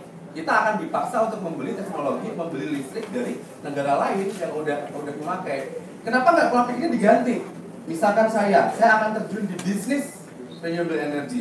Saya akan bikin industrialisasi renewable energy. Sehingga misalkan saya bikin solar panel, saya ekspor ke India, saya ekspor ke Cina. Jadi negara kita dapat keuntungan lebih, saya pribadi dapat duit gitu. Jadi pola pikirnya tuh harus dirubah. Jangan selalu ngomong bahwa kita sebagai konsumen, tapi kita adalah penggeraknya, kita pelakunya, kita industrinya. Kalau tadi pertanyaan masnya teknokrat, bisa nggak, beneran nggak? Atau tadi kata Belinda, gak yakin gue bisa tercapai. Bisa tercapai dengan satu syarat sebetulnya, kolaborasi. Kolaborasi dari siapa? Ya kolaborasi dari pemerintah, kolaborasi dari akademisi yang ngerisetin, kolaborasi dari teman-teman CSO yang menjaga alurnya tetap di jalur yang benar, kolaborasi dari teman-teman teknokrat di industri, di swasta yang menjaga kelangsungannya, dan kolaborasi dari kita publik milenial untuk ikut turun terjun ke situ gitu. Jadi yang penting ada kolaborasi, nggak bisa kita nyalain pemerintah doang. Mau nanti yang jadi presiden siapapun, mau dildo juga, kalau kita nyalain doang juga nggak bisa gitu. Jadi ada hal-hal yang memang harus kita yang gerak gitu. Sekarang tuh banyak banget loh, kalau teman-teman mau googling ya, banyak banget startup energi, terutama energi terbarukan, yang dibuat sama anak-anak muda. Ada yang CEO-nya masih 23 tahun, CEO-nya 26 tahun, dan lain sebagainya. Ada banyak banget gitu. Apakah kita mau jadi konsumen doang? Enggak kan? Kenapa nggak kita ikut terjun di sini? Kayak tadi kata Brady, itu lagi ngetren di luar. India sama Cina udah terjun gitu ya. Bayangannya gini, harga solar panel nanti ada Mas yang bisa menarik saya. Harga solar panel 5 tahun yang lalu atau 3 tahun yang lalu itu masih 40 juta 1 kilowatt. Sekarang kita mungkin bisa dapatnya dengan harga 12 sampai 15 juta. Seturun itu teknologinya, hanya cuma di 5 tahun gitu. Kenapa? Karena India sama China masuk bikin. Gimana kalau coba Indonesia tuh bikin? Jadi pola pikirnya adalah jangan terus-terusan jadi konsumen mulu. Kita nggak ada untung coy gitu. Jadi harus ke situ pola pikirnya gitu. Nah, caranya adalah dengan cara masuk ke bisnis-bisnis yang terkait sama renewable, bisnis-bisnis yang lebih sustainable yang biasa kita sebut dengan green jobs. Itu yang penting. Kita anak muda mendapatkan benefitnya secara langsung. Itu sih. Saya terlalu berapi-api ya kayaknya ya. Nah, cuma ini menarik. Dan mungkin apakah bisa di-highlight sebenarnya ya, energi terbarukan ini Bang bisa membuka lapangan pekerjaan seluas apa sih kan? Kalau seluas apa saya belum tahu karena belum ada penelitiannya. Ya nggak kayak belum ada ya, penelitiannya belum ada. Tapi bayangannya gini nih, kalau misalkan kita mau transisi, saya bilang transisi ya, transisi itu kan berarti kita mulai mengurangi pembangkitan dari energi fosil, berarti masih ada yang kerja di sana. Sambil kita boosting, membangun lebih banyak energi terbarukan, berarti makin banyak angkatan kerja yang bisa kerja di bisnis energi terbarukan. Let's say teknisi solar panel, teknisi wind turbine, teknisi air, anak hidrologi punya pekerjaan semua gitu dan lain sebagainya. Jadi jumlahnya akan masih banyak, akan makin banyak gitu. Belum lagi bukan core bisnis tapi di second layer, third layer, fourth layer. Kayak misalkan teman-teman yang bisnis, teman-teman yang ekonomi bisa jualan teknologi, jualan solar panel. Sekarang tuh banyak banget ada startup atau usaha yang menyewakan solar panel misalkan. Ada Resco yang mengelola energi terbarukan di daerah-daerah. Ada teman-teman yang deployment energi terbarukan ke desa-desa untuk daripada dulu PLN masang tiang-tiang, satu tiang 200 juta gitu ya. Kalau di Papua misalkan, kenapa nggak kita bikin sendiri gitu? Kenapa nggak kita mendesak gubernur kita atau bupati kita untuk bikin sendiri? Tergantung sesuai dengan di sana adanya apa gitu. Jadi kalau ditanya seberapa banyak, saya yakin sangat banyak. Tapi kalau ditanya nominalnya berapa, saya belum tahu. Kalau nanti ketemu dengan risetnya, saya akan kasih tahu. Terima kasih Kak. Tepuk tangan untuk Kak Juris. Ini sebenarnya agak mirip ini ya, sebenarnya kayak sekarang kan lagi zaman tech startup ya. Dan tech startup itu kan nggak semua orang yang kerja di sana anak IT atau anak informatika atau anak elektro gitu, dan itu berbagai jurusan bisa masuk. Mungkin energi terbarukan industri juga akan seperti itu. Ya nggak sih Kak? Betul. Saya mau kasih contoh dikit Kak. Ya. Ada teman kita yang di Sumba itu cerita bahwa mungkin juga ada yang di Sumba. Dia cerita bahwa dengan energi terbarukan itu benefitnya tinggi banget. Sesimpel ini nih. Mereka itu sebelum ada listrik dari energi terbarukan, di sana mereka pakai solar panel. Itu ibu-ibunya hanya bisa menenun 1 lembar kain dalam waktu 3 bulan. Kenapa? Karena mereka tenunnya cuma Jadi pagi mereka harus ngurus anak, masak, beberes rumah, ke ladang. Jadi nenun cuma sore. Begitu udah maghrib, matahari tenggelam, gelap. Gak mungkin nenun pakai lilin atau pakai lampu petromak gitu ya. Bisa salah motifnya, gak jadi itu harga 6 juta selembar gitu kan. Jadi mereka akhirnya cuma bisa bikin 1 lembar tuh 3 bulan gitu. Tapi setelah energi terbarukan masuk, ada solar panel. Sekarang kata mereka bisa bikin sebulan 2. Kenapa? Karena mereka malam-malam saat anaknya udah tidur, mereka bisa lanjut lembur gitu. Itu adalah salah satu bukti. Jadi energi terbarukan itu bukan rocket science. Ini tuh udah diterapkan dimanapun. Ada yang udah pernah lihat nggak energi terbarukan? Kalau belum lihat, di tol, semua jalan itu, lampu, penerangan jalan, itu semua pakai solar panel. Jadi kita nggak cuma ngomongin soal sidrap yang gede banget, soal potensi-potensi yang lain, tapi sebenarnya energi terbarukan juga paling gampang. Habis ini, kalian nyebrang deh ke sebelah, ke GBK. Itu semua PKL-nya pakai solar panel. Nah, energi terbarukan itu ada di sekeliling kita gitu. Jadi kalau masih ada yang pesimis, energi terbarukan itu tuh bukan solusi di masa depan, saya rasa sih sebaiknya hal itu dipikirin jauh-jauh. Emang ini masanya. Kayak tadi kata si Dana bahwa sekarang zamannya Jokowi ada backcraft gitu ya. Kenapa? Karena dulu kita nge-push kan industri kreatif tuh harus ada wadahnya. Jadi semua seniman tuh harusnya bisa mendapatkan pekerjaan yang layak, digaji yang layak. This is saatnya kita nge-push energi terbarukan untuk nilai yang lebih baik. Terima kasih. Kalau tidak, mau nanya dong? Oh lagi ngomong ya, terus dulu deh. Nah, ya oke. Jadi ini karena udah mau menuju akhir, sebelum kita buka sesi pertanyaan lagi. Apa ya? Jadi tadi Kak Julius ngejelasin bahwa energi terbarukan itu strategis banget buat anak muda. Oke, realnya gimana sih caranya untuk kita mendorong suatu agenda itu untuk dibahas dan dimasukkan dalam agenda prioritas dalam pemilu? Gimana caranya milenial ini bisa melakukan hal seperti itu, Kak? Jadi gini sih sebenarnya sekarang ini udah banyak banget komunitas anak-anak muda yang ngomongin isu energi. Misalnya kayak Climate Rangers, maaf tiba-tiba nyebut. Misalnya Climate Rangers itu mereka anak muda juga, seumuran aku 23-an ya Mbak ya, yang ngomongin energi bersih kayak gitu. Nah, dan mungkin masih banyak lagi komunitas lainnya yang belum kita data ya, belum ketahuan juga. Nah, tapi tuh yang menjadi masalah adalah mereka sporadis, mereka tuh masih terpisah-pisah kayak Climate Ranger bekerja sendiri, yang self komersialnya bekerja sendiri, nggak ada kesatuan gitu loh. Jadi kayak kita bekerja sendiri-sendiri. Padahal kalau misalnya ini didengarkan tuh, ya kita harus bersatu dan bilang bahwa kita butuh renewable energy. Nggak bisa cuma bukan gitu maksudnya.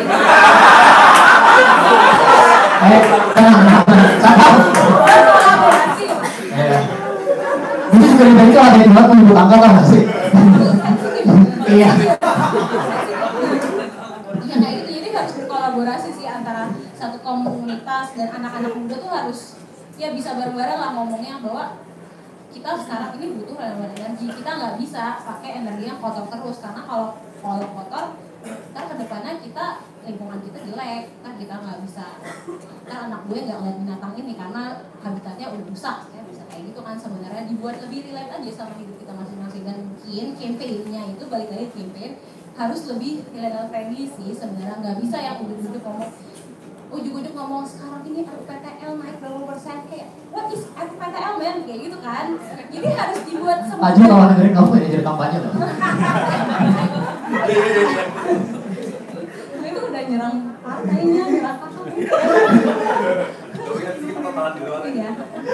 Nah habis ya kasih undang gue kan. Masih kan? Nah habis itu, udah kayak gitu terus apa lagi ya?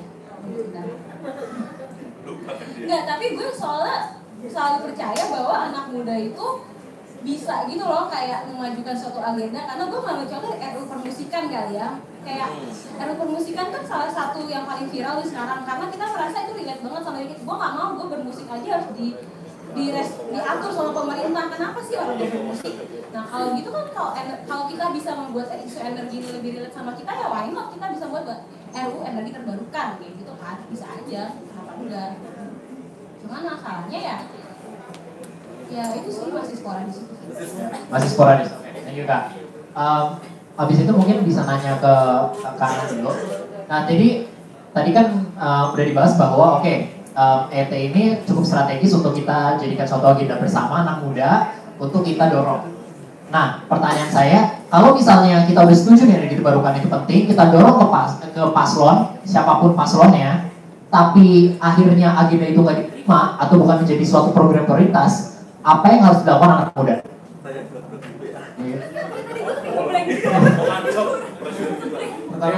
Pertama gini, kita harus tahu kapasitas kita sebagai anak muda ini sangat berpengaruh untuk bangsa. Karena dari kemerdekaan kita pun diputuskan oleh anak-anak muda sebenarnya. Jadi jangan takut kita untuk bersuara, jangan takut kita untuk menyampaikan pendapat, aspirasi sebenarnya. Pada intinya itu, karena ya kalau misalnya negara ini ada, kalau bukan buat anak muda, buat siapa lagi sebenarnya. Nah, dari situ kita harus tahu juga apa yang bisa kita dorong dari energi terbarukan ini untuk anak-anak muda. Kalau misalnya dari sisi bisnis, ada 3 unsur penting untuk mengembangkan bisnisnya, yaitu dari commercial, technical, sama legal. Nah, ini dari teman-teman dari 3 unsur ini, teman-teman sebenarnya bisa berpartisipasi banyak.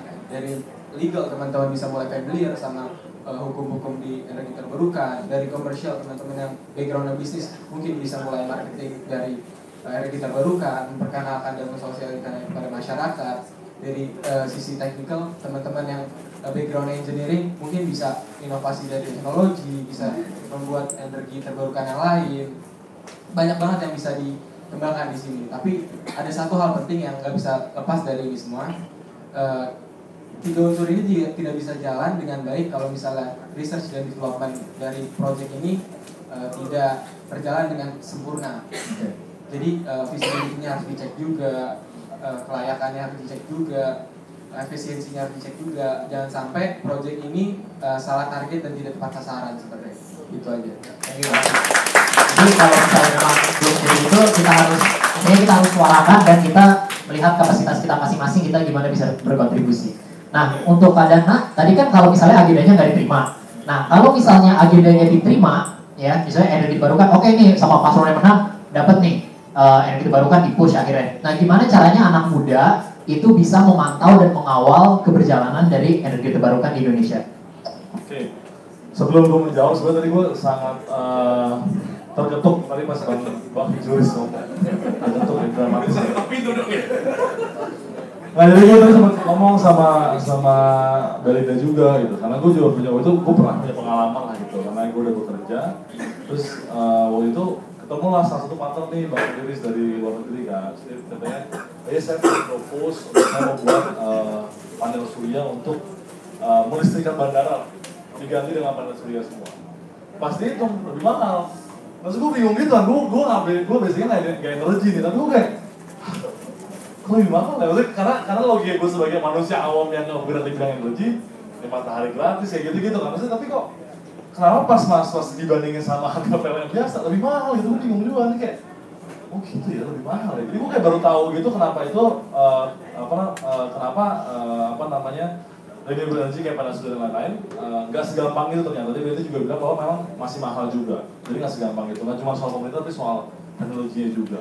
Nah jadi emang gue setuju banget tadi sama Bang Juris tuh, bahwa memang kita semuanya anak muda, mau 02, 01, mau 0 berapa terserah, karena memang soalnya kita harus bareng-bareng dan memang kita butuh ide-ide baru, teknologi baru untuk overcome itu, karena bos percaya deh, ujung-ujungnya kita perlu bicara hitung-hitungan di lapangan.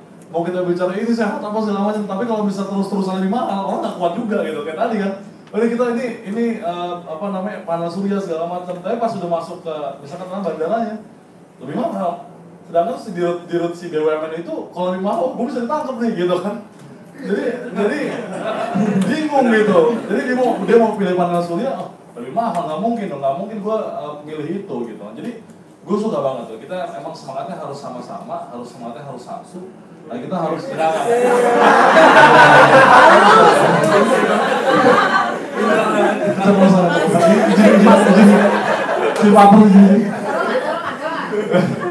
Jadi memang kita semangat harus bareng-bareng untuk kesana sih gitu. Nah tapi kalau tadi misalnya soal mengawal, gue juga prinsipnya sama. Maksudnya gue juga setuju sama Dilo bahwa ini teman-teman semua bisa lihat deh di era sekarang ya. tiba-tiba ada game ini dari mana sih kira-kira gitu, anak-anak muda tiba-tiba bisa muncul barengan sama Pak Sandi sama Pak Prabowo misalnya gitu kan, bisa foto bareng, bisa selalu bareng kayak gitu-gitu. Begitu misalnya kita gitu sama juga tuh Pak sama Kiai Ma'ruf. Ini membuktikan bahwa emang kita udah sebegitu mahal ya Pak di apa namanya sebagai anak muda. Jadi gue sangat yakin bahwa siapapun yang jadi presidennya gitu kan ya dengan harapan masing-masing pasti gitu. Tapi pasti anak muda ini gue rasa pasti akan sangat bisa mengawal itu. Banyak kok kalau misalnya sekarang kan misalnya di zaman SBY juga sebenarnya udah ada kok kalau anak muda ya. Kita misalnya staf khusus kan teman-teman tahu semua heboh tuh anak muda juga gitu kan. Banyak itu pun banyak di kementerian, di kepresidenan pun di KSP semua segala macam itu udah banyak anak muda. Jadi kalau misalnya gimana caranya Mas mengawal? Menurut kita masih berapa lagi? Udah ada bos anak muda banyak banget di sana.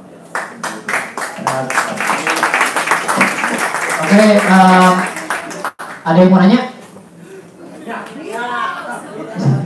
Oke, satu yang kamu yang jaket hijau,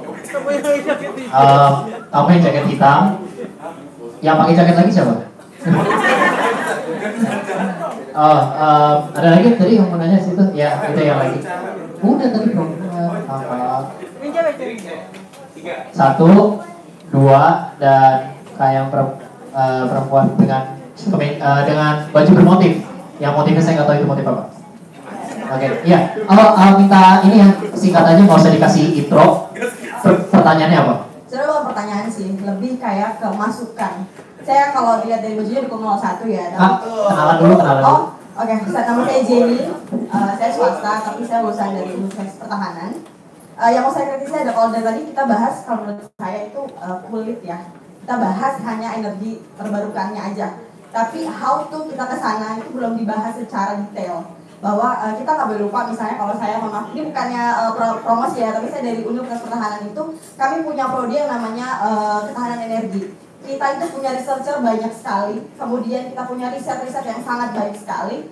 Mengingat bahwa pemerintah ini sepertinya lupa ya kalau pemerintah itu punya SDM yang bisa memajukan yang namanya energi terbarukan. Karena kita kalau bikin riset itu ada cost and benefit. So itu bisa jadi salah satu pertimbangan untuk pemerintah kira-kira energi terbarukan apa nih yang mau dikembangkan seperti itu. Jadi saya memang dukung Pak Jokowi cuma untuk kedua paslon lah. Kalau misalnya memang terpilih, kita jangan cuma bisa membahas lah, tapi kita juga harus memikirkan gimana sih caranya kita ke sana. Kita punya banyak sekali riset A, riset B, riset C, kemudian kita cari detailnya, kita butuh apa, kita kasih advice ke pemerintah. Jadi bukan cuma kita membahas tok, karena kalau saya pribadi ngebahas masalah energi terbarukan ini udah capek, kita cuma bahas doang. Tapi pemuda nggak punya semangat untuk gimana nih caranya kita supaya energi terbarukan ini benar-benar nyata ada di Indonesia gitu. Mungkin itu sih masukannya buat paslon 01 dan 02. Teman-teman pemuda yang bisa mewakili aspirasi kita ya, yang lebih dekat dengan paslon. Mungkin itu. Silakan. Ya, perkenalkan nama saya Zikri Aziz dari Universitas Pertamina. Panggilan siapa Kak? Zikri. Oh Zikri. Jadi Mas, renewable energy itu kan biasanya potensialnya kan di desa-desa. Nah, pertanyaan besarnya kan bagaimana kita nih pemerintah pusat itu bisa bekerja sama dengan local government setempat. Itu kan merupakan masalah juga ya. Oke. Karena ya kita tahu rasio elektrifikasi kita sebenarnya kayaknya hanya 98% ya Mas. Itu dibantu oleh TSHE, lampu tenaga surya matematik. Oke. Nah, rasio elektrifikasi kita belum optimal dan itu kebanyakan ya di desa-desa. Itu perlu peran lokal government. Itu nanti tugas nanti presiden yang terpilih gimana caranya bersinergi dengan lokal government dan pengusaha-pengusaha lokal khususnya. Terus kemudian dana R&D kita yang cuma hanya 0,25% itu dari GDP. Dan itu juga kan kita tahu sendiri bahwa R&D itu kan, nah dari situ orang-orang itu dari riset dan development itu bisa menguasai teknologi yang nantinya akan menghasilkan energi terbarukan ini. Terus kemudian orang-orang itu sadar bahwa energi terbarukan ini juga penting gitu, dan itu permasalahan yang kedua. Nanti mungkin Mas Joris bisa nambahin. Lalu kemudian yang ketiga itu, kalau emang kita tahu kan APBN kita selalu defisit mulu gitu. Kita tahu APBN kita defisit mulu. Kalau emang nanti misalkan nggak ada dana buat pengembangan renewable energy, saya sih sarannya carbon tax. Jadi carbon tax untuk perusahaan-perusahaan tuh, ya kan, daripada nyebabin emisi karbon terus, kita terapin aja carbon tax dan dananya dapat, nggak kembali dan buat di sektor energi terbarukan. Itu kemudian. Lalu yang terakhir. Enggak, sebentar. Oke, jadi pertanyaan pertama itu itu masukan rekomendasi. Oh, yang kedua masukan juga. Lu paham? Ya udah deh, nanti lo komen aja ya. Yang silakan yang paham. Ya. Lalu yang keempat kan sektor penggunaan energi terbesar tuh ada di komersial, transportasi, dan rumah tangga. Gitu pemerintah terus mencanangkan bahwa wah ini kita perlu mobil listrik nih dari kayak negara-negara maju gitu. Tapi kan pertanyaan besarnya, ya sumber listriknya itu lagi dari mana gitu? Fosil kita aja, bahan bakar minyak aja impor gitu, ya kan? Nah nanti Mas, pertanyaan saya juga yang tadi berhubungan fosil, gimana untuk memenuhi konsumsi fosil itu yang kita selalu impor itu dengan energi terbarukan? Ya itu aja sih. Terima kasih. Ya, satu lagi dari Kak siapa namanya? Ya. Halo, nama saya Hana. Hana. Ya. Saya bukan background energi.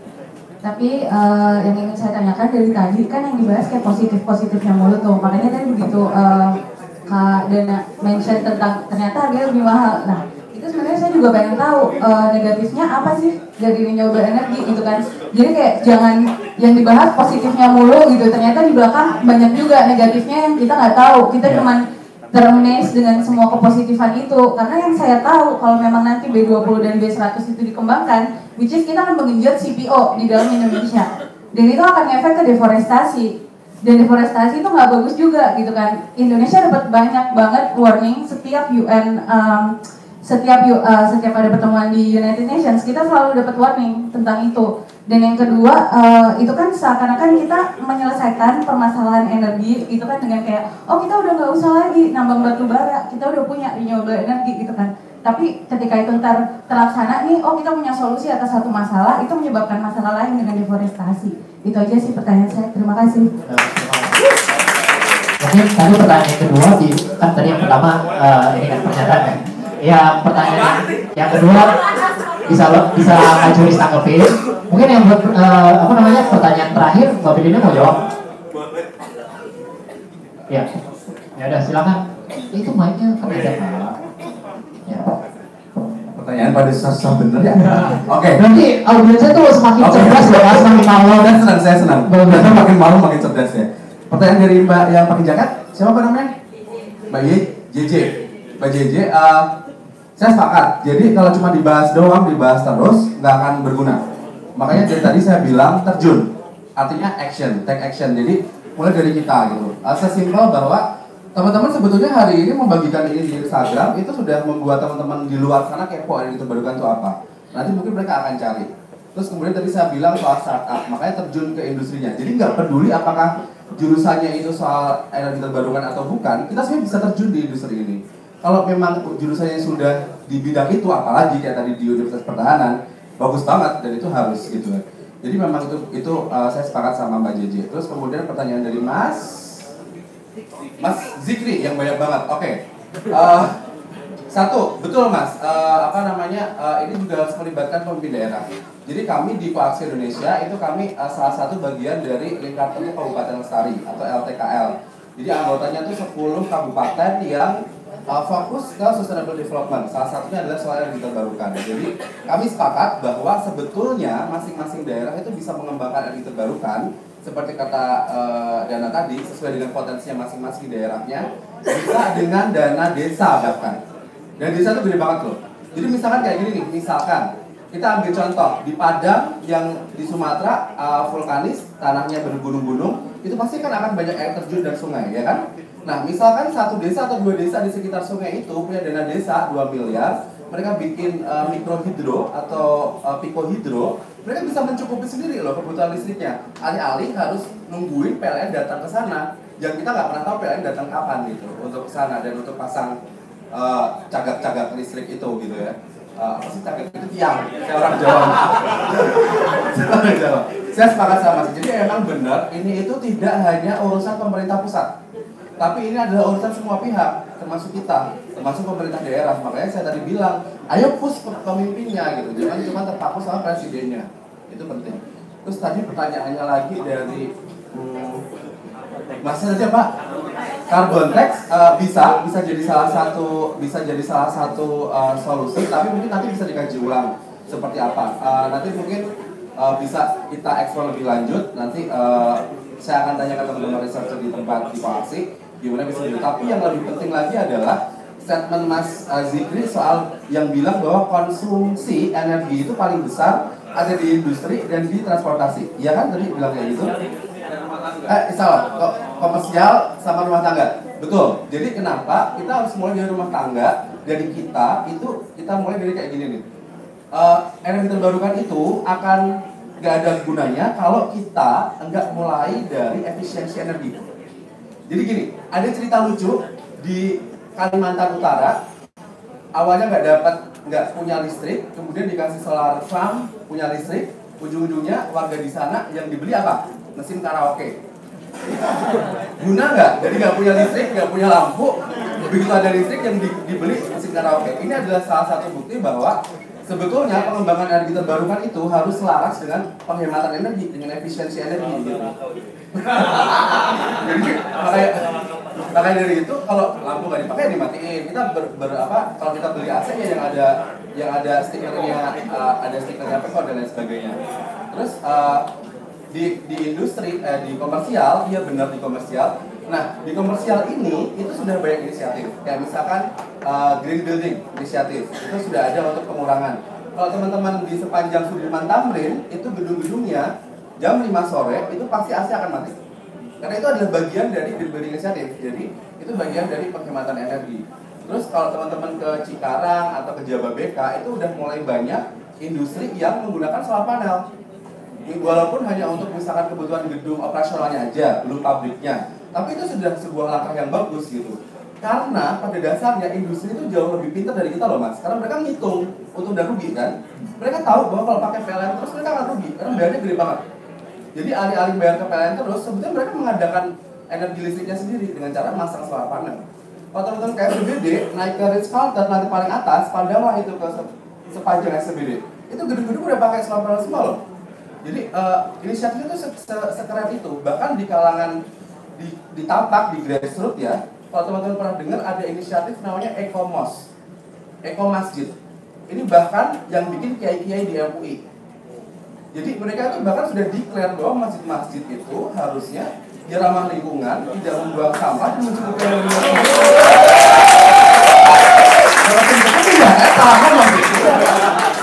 Selain masjid. Oh, maksudnya kayak makruh. Oke. Langsung aja nyebut ya gue ya.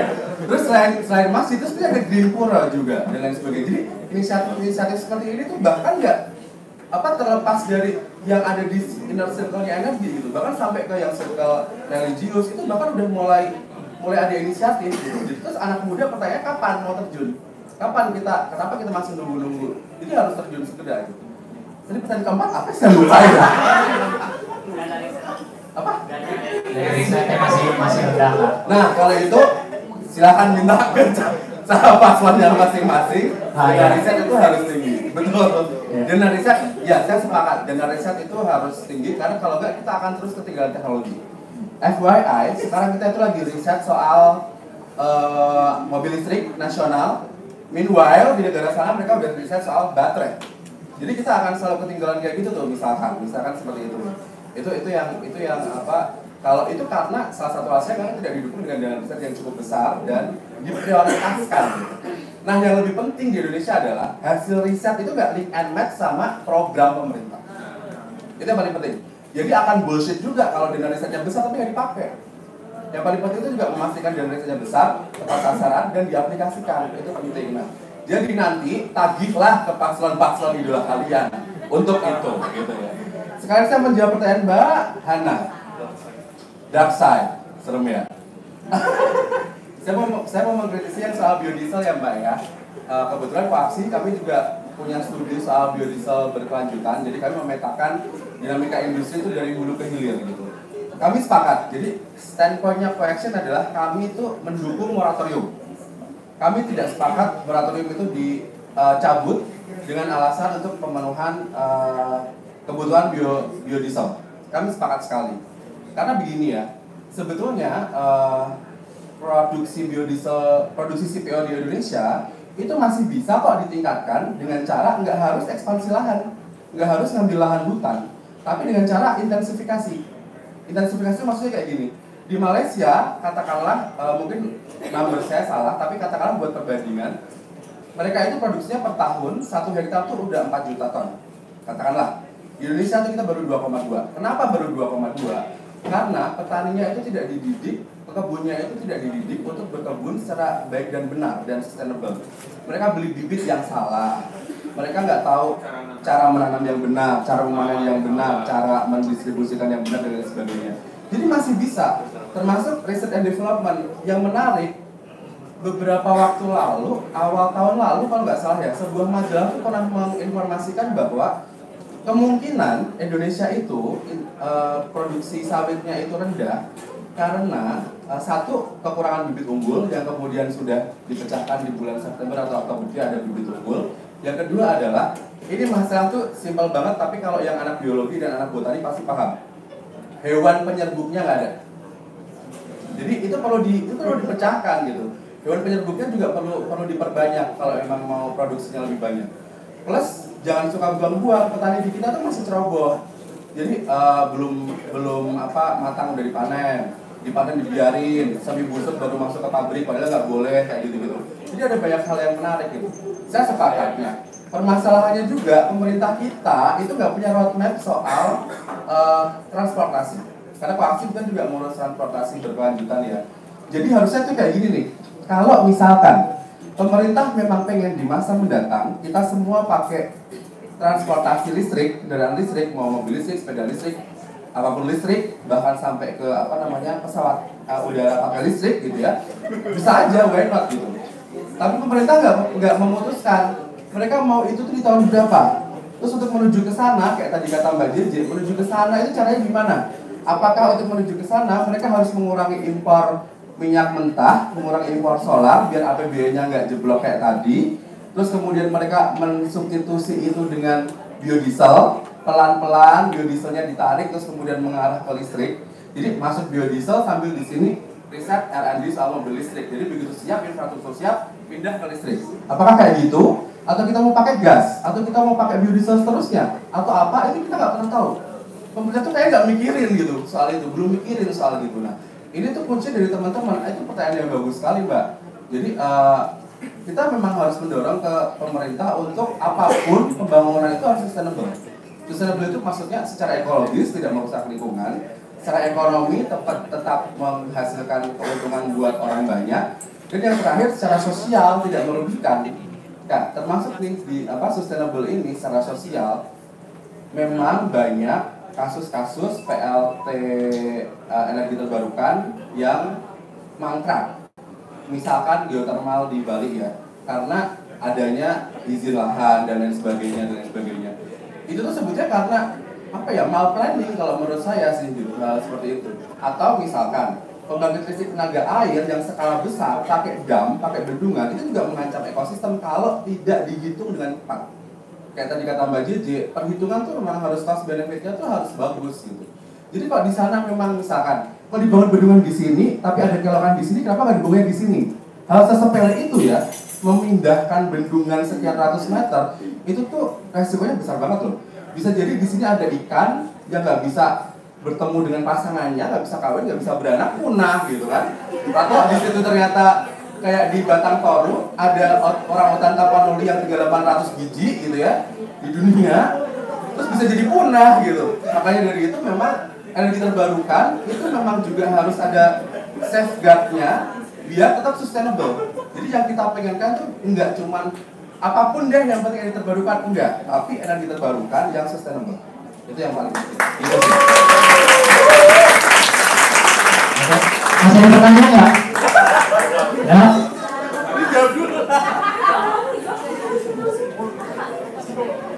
Oh ya, itu boleh nambahin Kak Jus? Sebenarnya sih sama sih, omongan kita sebenarnya sama aja sih, nggak beda-beda banget. Cuman mau nambahin terkait pemerintah daerah ya, tadi tuh setelah baca undang-undang pemerintah daerah, sebenarnya salah satu urusan yang bisa dilakukan oleh pemerintah daerah itu energi. Jadi sebenarnya bukan lagi masalah kalau misalnya pemerintah daerah tuh mengurus energinya, atau di setiap daerah mereka punya dinas energinya masing-masing kayak gitu. Yang menjadi masalah kan bagaimana peraturan turunannya aja dari Kementerian SDM kayak gitu. Cuman mungkin saya harus meneliti lebih lanjut lagi kayak gitu. Nanti bisa diomongin lebih lanjut.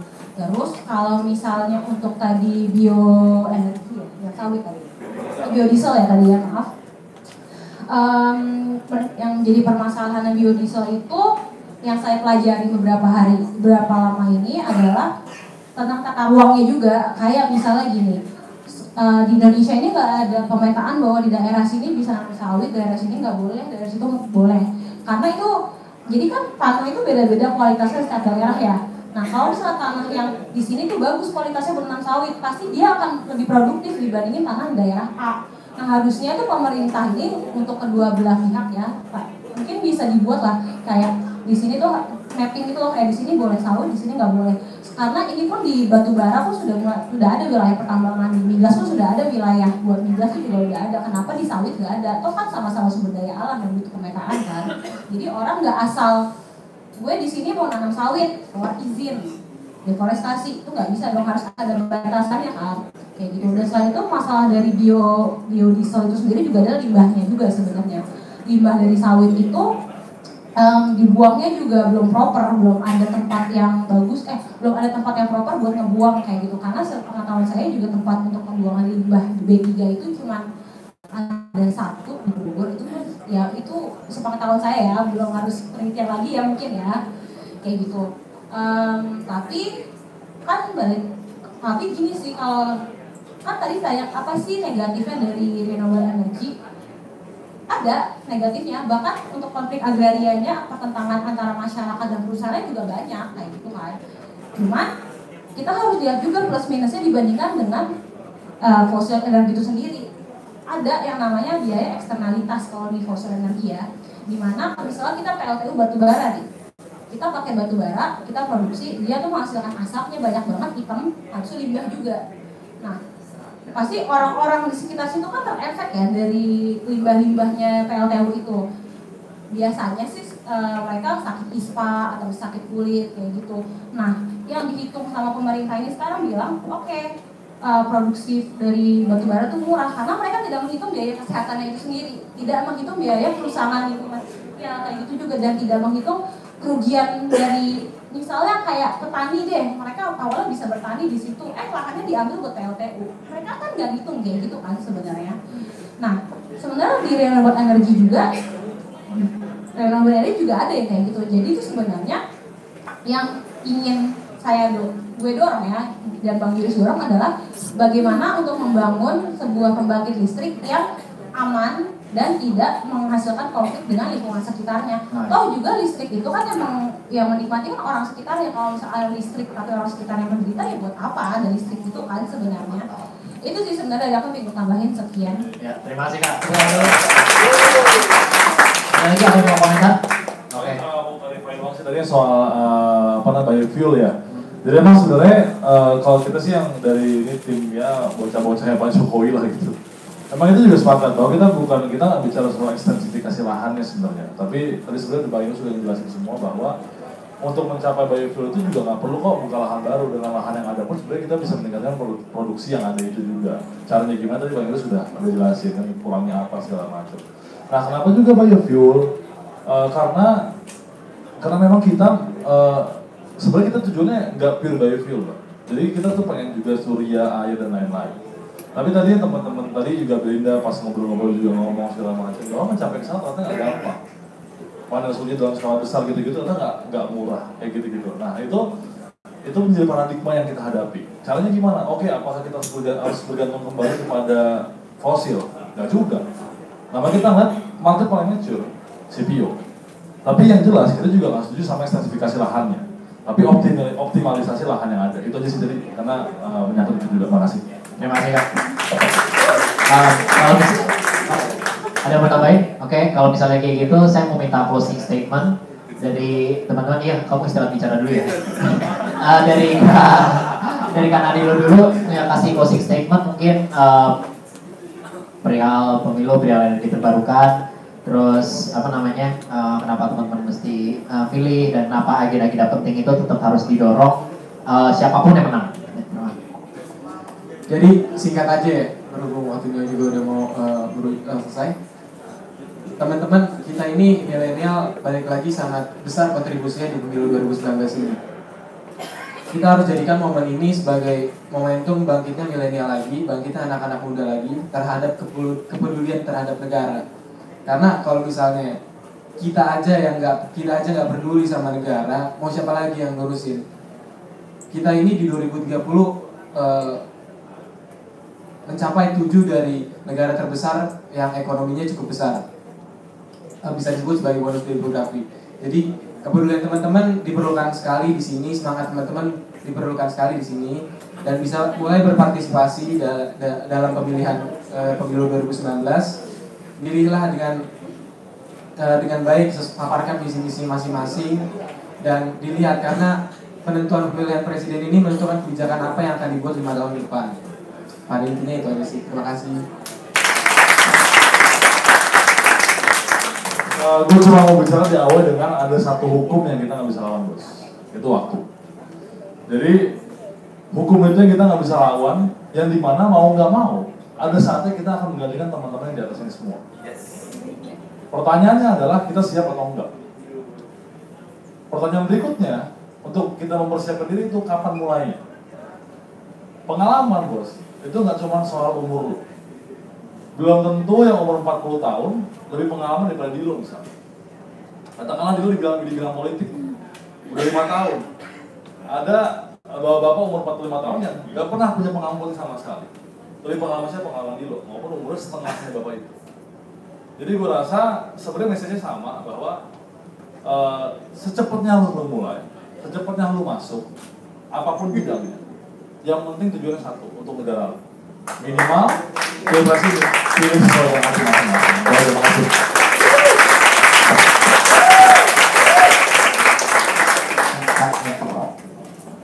Gue sih tadi pagi ketemu ada satu tweet yang sangat menggelitik hati gue. Jadi gini, gue bacain ya. Jadi gini, DKI akan membangun rencana pembangunan jangka panjang 2020 sampai 2039, itu berlaku 20 tahun. Bappenas punya visi Indonesia 2045. Jangan-jangan para penyusunnya mungkin sudah manula atau bahkan pindah ke alam lain saat capai 2039 hingga 2045. Masa depan milenial dan Gen Z tidak disusun oleh sesamanya. Dan itu tuh sangat gimana ya, kayak itu menggelitik banget. Iya sih, masa kita punya kebijakan yang dibuat buat kita tapi kita nggak ada di situ sih. Padahal yang tahu kita butuh apa kan kita juga.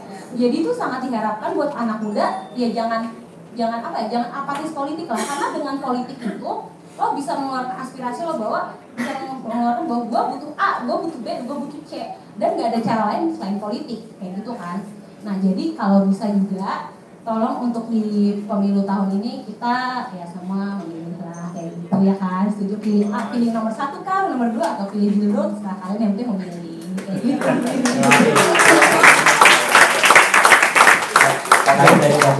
Kalau dari saya, yang pertama adalah energi terbarukan mungkin jalannya masih panjang. Tapi kalau tidak kita mulai dari diri kita sekarang, mau kapan lagi? Yang kedua, cara yang paling mudah adalah dengan terjun take action di bidang energi terbarukan. Yang paling mudah adalah dengan proaktif memilih pemimpin yang paling bagus, paling sesuai dengan yang kalian inginkan. Dan jangan cuma terjebak di pemilu capres besok, karena kita juga akan memilih macam-macam. Ada DPR, DPD, DPR RI, DPR 2, partai dan lain sebagainya. Pasangan hidup juga. Dan mau makan malam apa nanti ya. Oke. Dan yang paling penting adalah jangan cuma berhenti di tahun politik 2019 aja gitu. Kalau kalian punya keinginan, kalau kita anak muda punya keinginan, suarakan. Yang paling mudah adalah suarakan. Suarakan itu penting dan jangan lupa selalu take action. Terima kasih.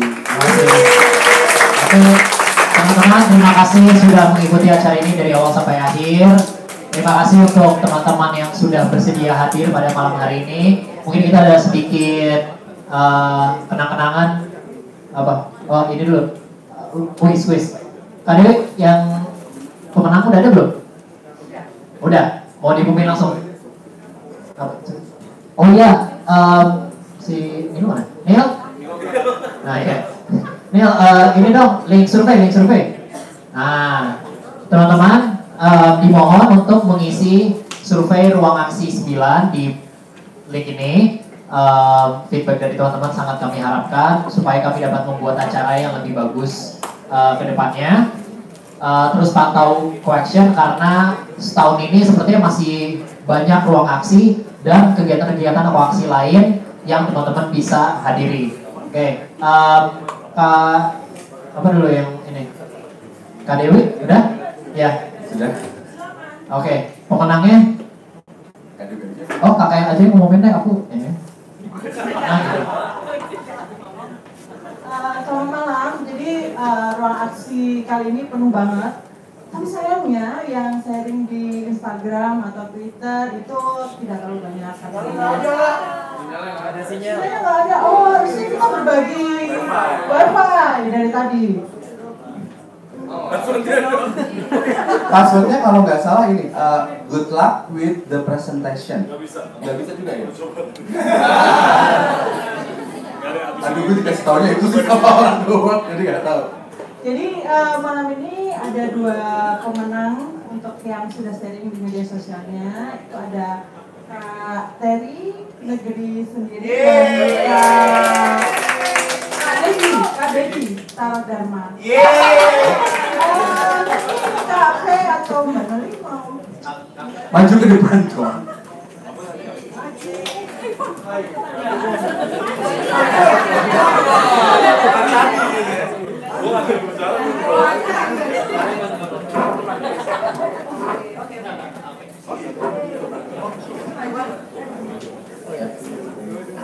Nah, buat teman-teman yang dari tadi nggak dapat sinyal, nanti tetap bisa di-post setelah acara selesai.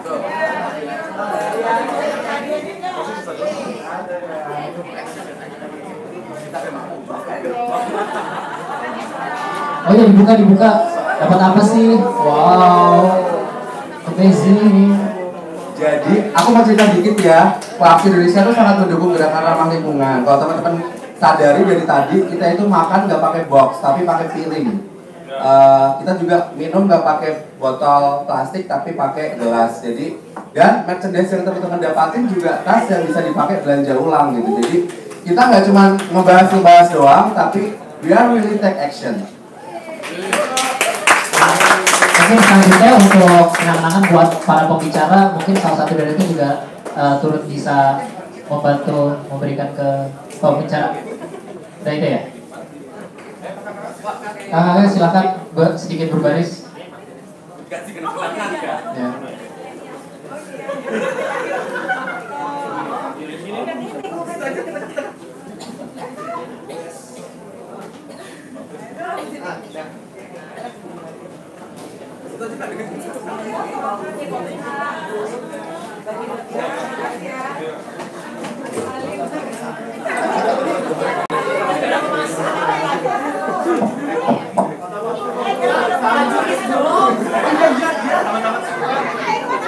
Halo. Teman-teman semua jangan pulang dulu, kita foto bareng semuanya di sini. Ini lagi mau berantem di luar.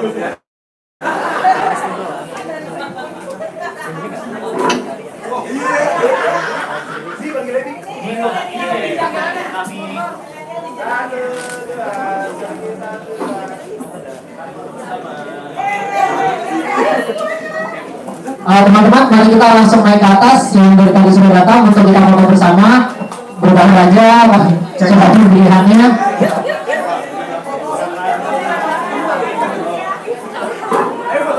Ayo foto, kakak yang depan kita foto bareng yuk.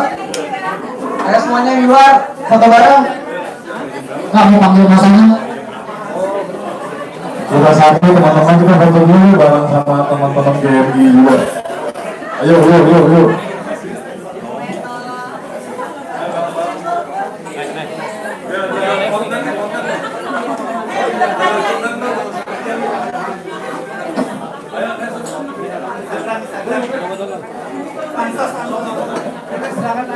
Ayo mari kakak-kakak foto bareng.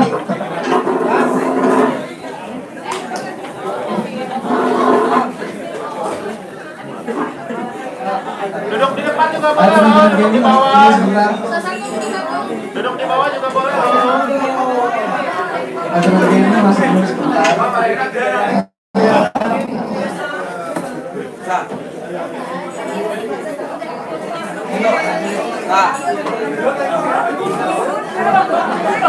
Masa?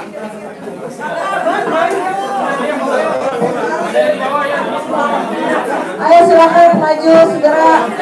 Fotografer bisa jadi pengarah gaya. Fotografer pegang mic. Maju dulu semuanya, maju dulu yang penting.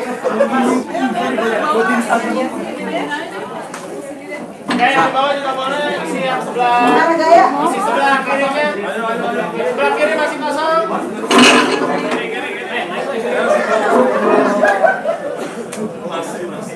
Oke, sebelah sini masih kosong. Masuk ke belakang, gigit atau naik kursi nggak apa-apa. Yang merasa tinggi boleh di belakang.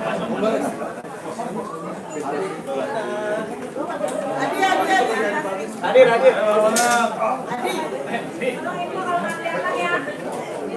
Ayo masuk ke sini bicara ya.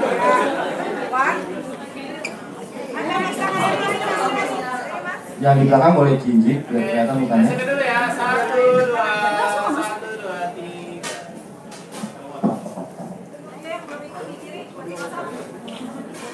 Oke, sini 1, 2, 3. Nggak pakai jari ya, nggak pakai jari. Biasa. Sip. 1, 2. Sip, thank you. Terima kasih ya. Terima kasih semua.